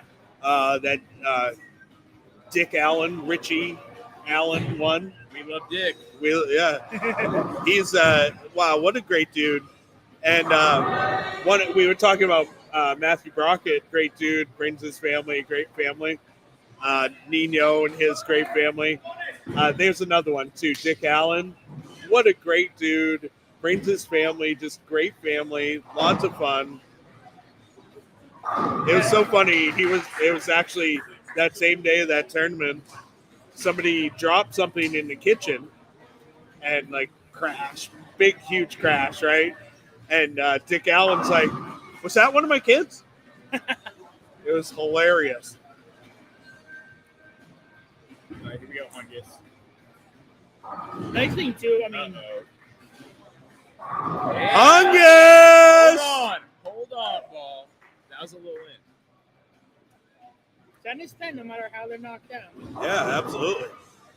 I was gonna say April up here. If you can get nice weather in April, it's a hit or miss. It is hit or miss. It's a hit or Yeah, miss, it but is if hit or you miss. can get it, it'll be really I nice. wonder if any local guys will try the PTQ. Try to get in. They gotta figure out the format. Is it going to be a PTQ for the doubles? Sure, right? For the doubles, though? Well, they'll be in Rochester the week before, so the question is, how many? Because you gotta imagine, obviously, 2 squads, but there's still a lot they gotta. Urban Legend Oh, that's struck. collapsing this 4-9 on that. Dude, I saw it. That was absolutely incredible. That was incredible. Wow. All I saw was like. But yeah, they got to figure out. There's still a lot to figure out because obviously, with here being a smaller center, there's still a bunch of logistics. How many teams? How many squads? What are you doing with the format? Exactly, yeah. Now, who's the reigning champion? Is it Matt and Sean? No, it's for what? Like For just the doubles in the general. Roth-Holman doubles. Belmo and O'Neill. Oh, okay. They just won. They won 2024. 2025. 2025. They Yeah. won, really. They beat Maldonado. Why is there strike green? What did I miss, Derek? So Terry just collapsed the 4-9. It was absolutely incredible. Absolutely incredible. We needed this. So far, the oddballs guys were kicking the beer guy's ass. Keep it up, baby. Keep it up. Winners here. That's who it won. Nino gets there a little late. I don't think that ball has enough. It has like too much oomph. And I think you should go to something a little bit more round. It's a shiny bowl. It's very shiny too. It kind of looks like the High Road 40 to It me. is. I could ride that which one. is a pearl symmetric. High Road, as you know, won a house shot killer for 20 years now. So the High Road 40 celebrates 40 years of storm innovation, and it's got that same High Road core with a pearl cover. Really, really pretty looking ball. I mean, High Road is their most successful ball. Yeah, it's been a house shot killer for the last 20 years. Yeah, High Road, and the other one that's behind it by a couple of years, the Phase 2. The Phase 2, not quite as much of a house shot killer, but definitely in every Storm staffer's bag, when they get into trouble, you know what's coming out? Phase 2. Yep. 100%. Yeah. When they see something tough or they're getting into trouble, Phase 2 comes out of the bag. Yeah. Great ball. Both of those balls available in stock at Striking Oil Bowling Pro Shop. Check us out within Broadway Bowl in South Portland. Oh, yeah. Yeah, both of those fresh covers right in stock on the wall. Have some videos later today, hopefully, right? Yeah, Maybe. we're gonna go put some polls and stuff. We'll see what time it is by then. Of course. The I best don't thing care we what want- time it is. You're getting holes in at least one today. Yeah. At least one. How many do I even have in there? Well, you have 2 theorems. Oh, yeah, that's right. You still have a theorem solid and an OG theorem. And then there's 4 to pick from today. So. Oh, yeah, that's right. Yeah. Man, I think we're going to get energized.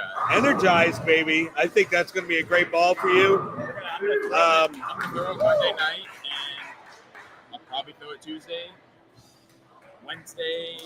I got to bowl all 3 days this weekend. No kidding. Yeah, so we'll see if I can. Oh! Wow, that was a nice little messenger over there for Nate DeMello. See what we can do. Kind of double tapping the 10-pin out of the lane. I'll tell you a ball that's really good on kind of like a wet dry. If it's medium, is the Effect Tour. Yeah. Good ball, but it's Anything that says tour on it is usually smoother. Obviously, those are popular with us here on the Sport Shot. So let me ask you, Levi. So with the pro shop over at Broadway, Yeah. even though it's a bunch of variety, but we know a lot of it is Storm. Yeah. In the future, do you think there'll ever be a ball demo? With Storm, you mean? Yes.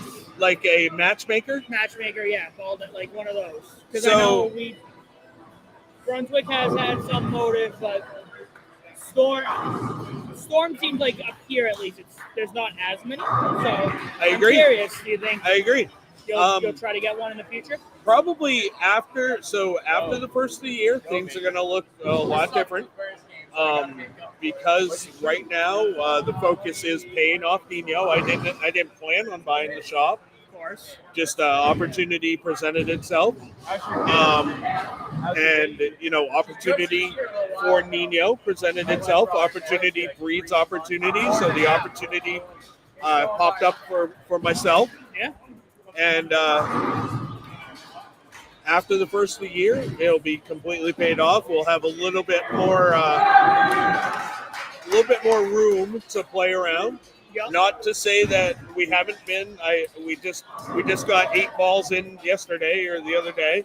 So I mean, there's still definitely brand new product on the wall. Yeah. But it's going to open up a few more opportunities, of course. And if I have enough interest expressed in things like the Storm Matchmaker, I'd love to do that. Or even, the Brunswick ball demos. Motive, I'm interested in Motive too. I brought a Motive. I wanted to have a Motive ball on the wall. I didn't have one. I brought a Motive ball in. It didn't even last a week. Nice. So, Motive, and we've seen Motive's really changed their game over the last couple of years. Yes. yeah. They've come a long ways over the last couple of years. Of course, Venom Shock is one of the best balls ever made. Yeah. But once we saw that Max Thrill Pearl come out, pretty much everything then and after that has been a winner from them. It really has.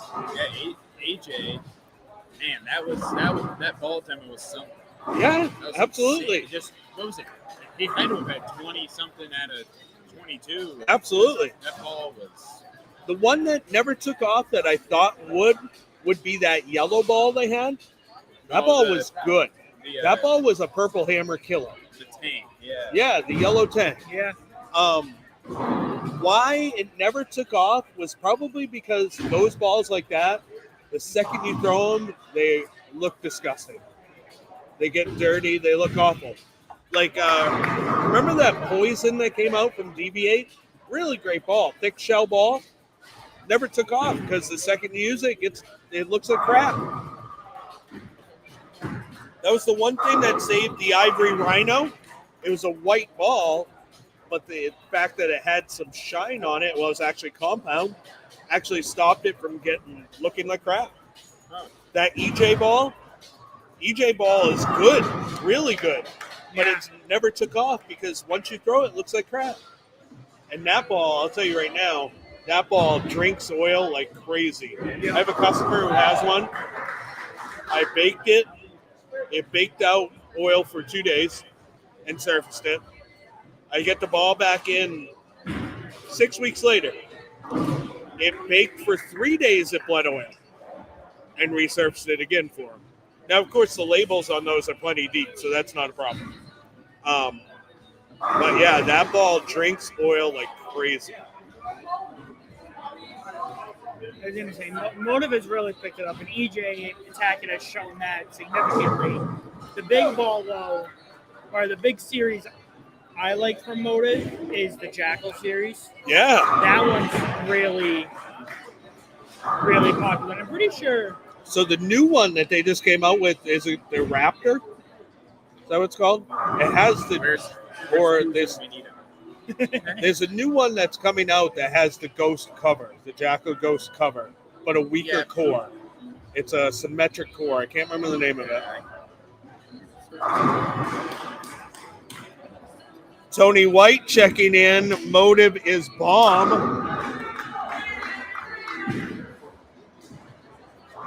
I agree, Tony. It's some good stuff. Like I said, I got to get another Motive for the wall because I sold the one. Is that trick or treat or not? Trick or treat, Trick or treat, there we go. Trick or treat Tony will be up tomorrow. Well, down for him. It's down for him. The Wilton boys are coming? Yeah, the Boulder One Ball Brawl, of course. Bobby Newschwanger will be here. Sean will be here. Oh, that's gotta go. Wow. He's on fire. HBK on a heater right now. That's the one thing about HBK is that he is a really, really, really good bowler. And the thing is, not many people know about him because at least in Maine, not a lot of people know about him. I'm talking about like a bunch of guys that are here. Yeah. A lot of people don't really know about him. It's like he is really one of the top. Him and Shane both great two-handers. That's one thing I don't understand. How did Shane not get the nod on the BBPS team? Yeah. Crazy. I would have let the captain sit the bench and put Shane on there. Yeah. He could have had something going on today. You know what? Both Shane and Parker. Parker's very up and down. Shane can be up and down too. Maybe that's what it is. Maybe that's a versatility. I thought Shane was helping him out in the shop. So I would think that he'd be a shoo-in. Not to say that Linus is a great pickup, but it just doesn't make much sense to me. My guess is that he had something going on. Yeah, I mean, I thought it would have been Shane, Parker, Bryson's another one who's been around them, bowls league with them, who can bowl pretty well too. And he can fire the ball. Yeah. Not a high rev rate. Definitely a speed dominant player. Another one who I thought would have maybe bowled, but no, Linus is always a safe option though. Linus rolls it so good. Yeah, he's one of. I bowled doubles with him before. Great guy. Safe option. He's gonna grind it out for you. See if Hungus can throw another X up there. It'd be awesome. Get up! Yeah, Hungus! Hungus got a Yahtzee going here. He's feeling it. So look, your team, like your star guy, you know what? I'm gonna call him the star. He is the star. Nino? Oh yeah, Arturo, 100%. There we go, Hungus. Keep it up, baby. He's struggling. Well, not struggling, but for him, he's struggling a little Yeah. bit. And his boys said, let's go.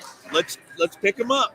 And Say the other guy, your Herb, next best guy on the struggle bus, and these guys are picking him up. picking him up. That's what a team should do. Which, if Irby and Nino get to even here, which is possible, they can have a really big set. Come on, Herb. Oh, good ball. Leaves wrap 10. Speaking of Puzo checking in with a Hungus yell. Yo, Puzo, what's the new motive ball? Is it a Raptor? Is that what it is?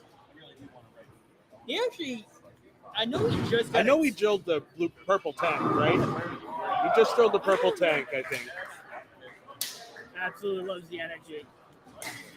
Yeah, Puzo, I absolutely love the energy from the teams. Of course, no surprise, Hungus and our hometown squad having the most energy in the building. Actually, I have a funny story about Puzo. This isn't a bad story at all. This is really funny. Okay. 2 weeks All right. ago. I'm down. So 2 weeks ago, we went. We did some hiking trails and stuff because, like you said, Puzo likes to go out and stuff. Yeah. And we were like in the middle of nowhere in Western Mass. And we were trying to go to this mountain, but we couldn't find a way to get to like the parking area, so we just gave up and drove back. But when we're driving back, Puzo goes, "I swear I just saw something on a free table outside. I want to drive back and look at it." Sure enough, he's like, "I swear I thought it was a bowling ball. I'm going to go look." He pulls over to the side of the road, grabs the bowling ball, comes back in the car, and we leave. And I kid you not, I don't remember. Puzo might have done more research on it, but it was so old you couldn't even look it up with a regular serial number now. Oh, wow. Nice. That's but awesome. Puzo found a free bowling ball on the side of the road, like just out of nowhere. He's like, "I want to go find it." He's been getting a bunch of new equipment. So, Trick or Treat Choni checking in. It's the Raptor Rain. Thank you, Trick or Treat. Didn't even need you, Puzo. Puzo checking in. Just wanted to come and say hello and best of luck to all heading to Bowl Regional in Howell, New Jersey shortly. Good luck with that. Apparently it was an old-ass Ebonite Maxim. Very old. Yes, indeed. Very old plastic. So Nino can grind this to 200. Irby can get to 190, so that could be big for him. That could be big. But talk about big. Look at team 2 over there. Oh, wow. Yeah, the major. Westgate's team. Oh, great pickup on the washout for Stephen Major. What is his Bayside nickname? Is it Sippy Cup or is it Aaron's brother? Not Aaron's brother. It's Sippy Cup? Sometimes it was check the Frosted Tips. Yeah, someone said Frosted Tips. I don't know. I know his UVA nickname is Aaron's brother because everyone thinks they're brother. I even thought they were brothers, and then I found out they were cousins. I'm like, oh, whoops, my bad. So that one hurt right there. Yeah, HBK not able to strike there. He's Hey, what? spared up. 250 still or 240? 248 if he goes spare straight. Yeah, so If he misses this, he'd have the 236. So if he picks it up and he puts some pins right around 250, Serrano needs one to have 250. Hungus can get to what, 240? 85, 15. Hungus can get the 2. Oh, no. Hungus can get the 235.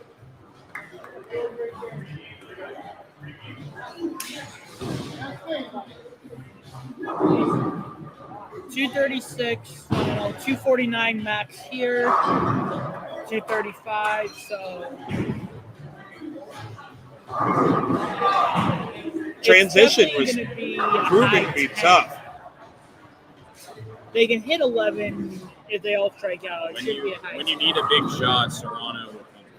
Yeah, we need Serrano to at least get this one and Hungus to get the first one. That one hooked instantly. Good 9 though. Lots of 9, yeah. Oh, Spared and Brian checked it, Gaskill chopping that spare, going dead straight at it. Somehow it still chopped it. So Gaskell's such a good guy. Oh. Every time you talk to him, he says he doesn't know when his wrist is going to give out, so he's going to take every chance he can to go bull. Yep. Like, just telling us all this one day. So he likes it up here. That's why it shows up. Yeah. Just a great guy. If you ever run into Gaskell, good guy, yeah. talk. If he doesn't win the tournament, he usually wins the bowling ball raffle. Him or Crazy Train, one of the two. Yes. Although they've been on a little dry streak recently. We haven't had many tournaments, I don't think, down here in a while, have we? Who? At Bayside? Oh, wow. What is going on? Yeah, so that game went from, like, we're going to push the top to hold on tight. Yeah, it's falling away quickly here. That's like, what, 26, 7, 8? I don't know. So that's, yeah, at least 22 pins right there lost. 2, 4, 24. If they filled the last ball. They're probably going to get at least 8, so you could pencil another 20 pins on top of whatever here. Those were gimmies. And nothing's a gimme right now, though, my friend. I've seen plenty of easies, if you will, quote-unquote easies being missed. Kevin Tebow on a heater. He's a winner, I believe, right? He is a champion in this building. Going a good day. He's still got 290 alive, doesn't he? Yeah. He's a very underrated, like, a lot of people look at stats and stuff with, like, oh, how many times have you won, how, like, champions and stuff. Like, Kevin's one of those bowlers that you should never look at that because he's extremely good. Sneaky good. Really sneaky good. Like, cool guy, fun to talk with Yes. and cross with, too. Very good person to cross with. Like when people hear he only has one NEBA title, it's like it's a shocker because he should have a lot more. At least we got one mark in the tent here for the hometown squad. The owner. They'll get 20. They'll probably. But this was looking like they're going to go plus 100. And now it's looking like maybe you squeak out 40. Right.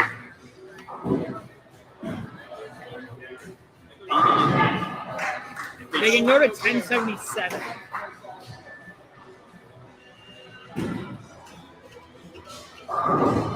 No, 57, right? No, you got to give 15. 40. Well, I don't know. It's 80. the total scoring is confusing. It might be. You got to add 8. You should add 40. So they could go. Yeah, 57. It's not bad. Still in the race. But Yeah, I mean, gaining any pins at this point is going to be good.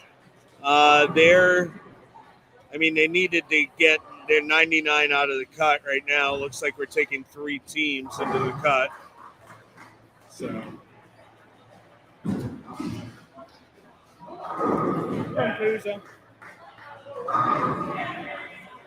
Urban Legend able to find a strike there in the 10th.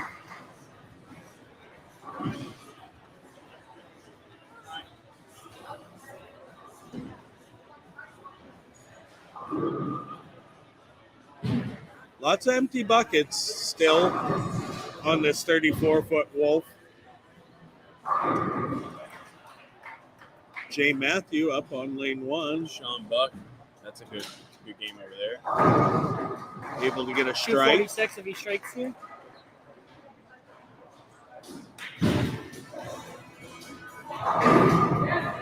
You know, one thing I noticed about that team, at least for this game, and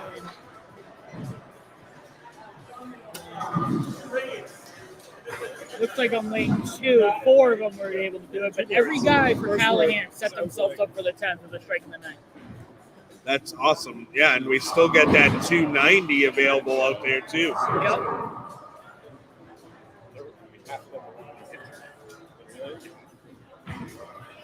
Yeah, this could be a monster game for Callahan to finish it. Just drink. Urban Legend able to get 2 strikes and 9 to help his team out in the 10th. Nate DeMello throwing a nice strike. He's got a pretty good game going, even though he opened in the first frame. Yeah. Scoring pace for them a little lower, but still really, really good. So we'll see what he does.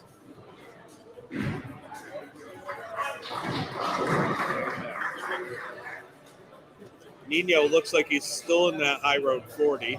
Move left too, I think.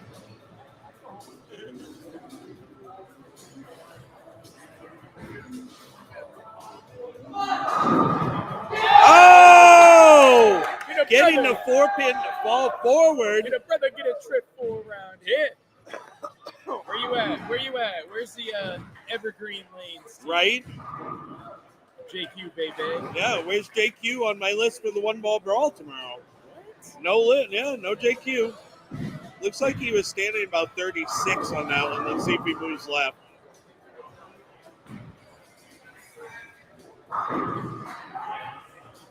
Late 10. Gaskill gets into his TNT infused. He loves that ball. Good. That's a good ball. Fire, baby. I've only seen him win titles. That ball right into the ditch. Oh! I'm just That one mentioning not this able to now. get the If 10 you out. jump on the bar, now would probably be the best time to grab it.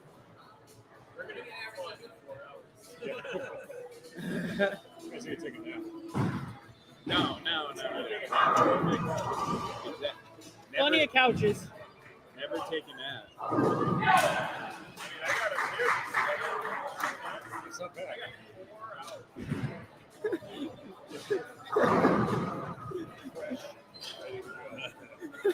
It was a late night for all of us, apparently. Yep. You too? Always. Sean and I didn't go to sleep till like 1 in the morning. Yeah. We're like on the way up, we're like, yeah, we'll crash by 10. No. Sounds like everybody had a late night. Yeah, and I worked overnights the 2 nights before that, plus the shop. And so, Greg missed his alarm. Oh no. Supposed to plan to be here at 7:30. Woke up at 7. sweet. Ready to go. Sorry, kids, no breakfast. Right? Rummage. Here, throw a box of cereal at him. Man. No milk, just the cereal. Sunny D checking in. Sunny D.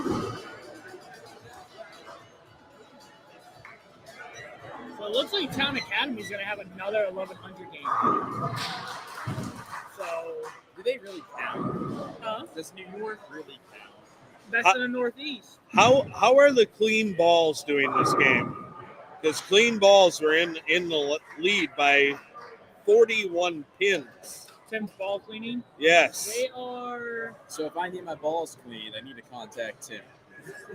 Yeah. I mean, apparently Tim does a good job of cleaning balls. And everyone loves clean balls. And then if you I want, mean, if he's too far away from you, come see me over at Broadway Bowl, Maine, Striking Away Bowl and Pro Shop.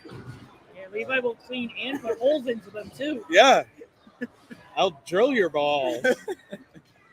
I'll drill your Make them balls. shiny too if you want. Yeah, shine up your balls. Oh, Dull out your balls. If you like the surface a little rough, then you can do that too. Yep. we'll sand your balls. Bake your balls.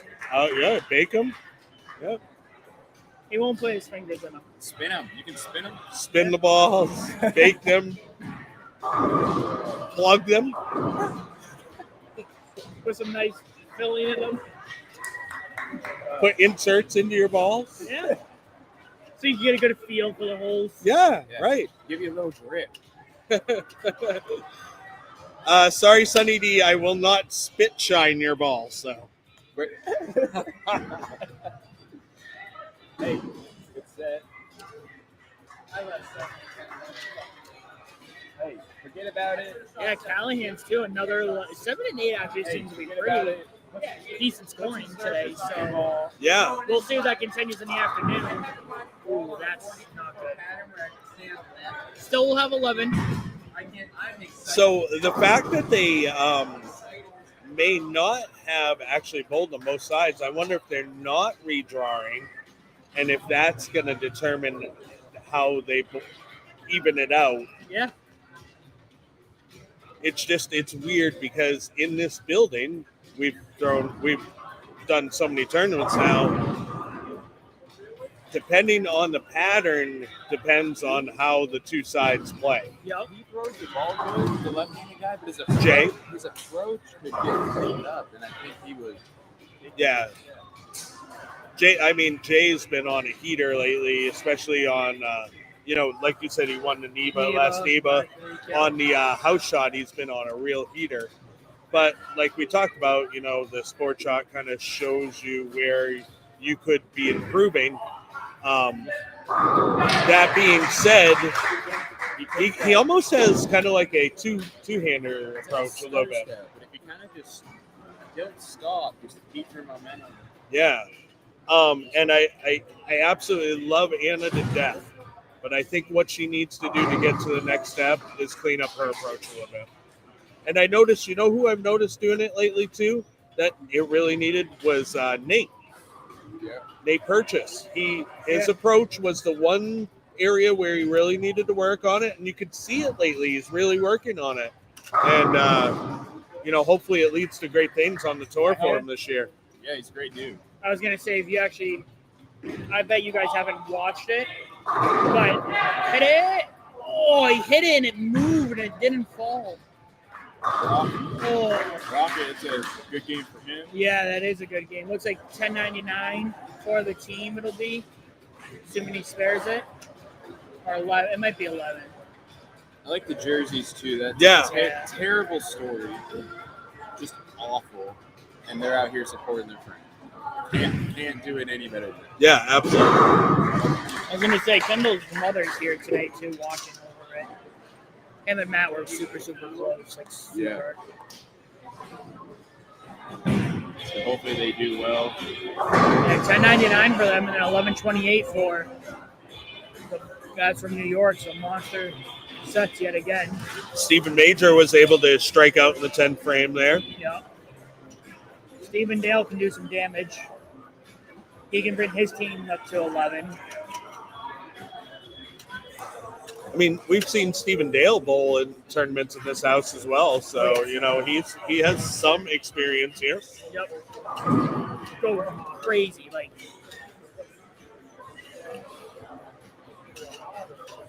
Sometimes his speed can be a blessing and a curse, though. Yes. We found on the sport shots here. Obviously, speed can help knock down pins, but at the same time, on a sport shot, it can help miss the break point. So that one did not miss the break point, but it saw it a little too quickly.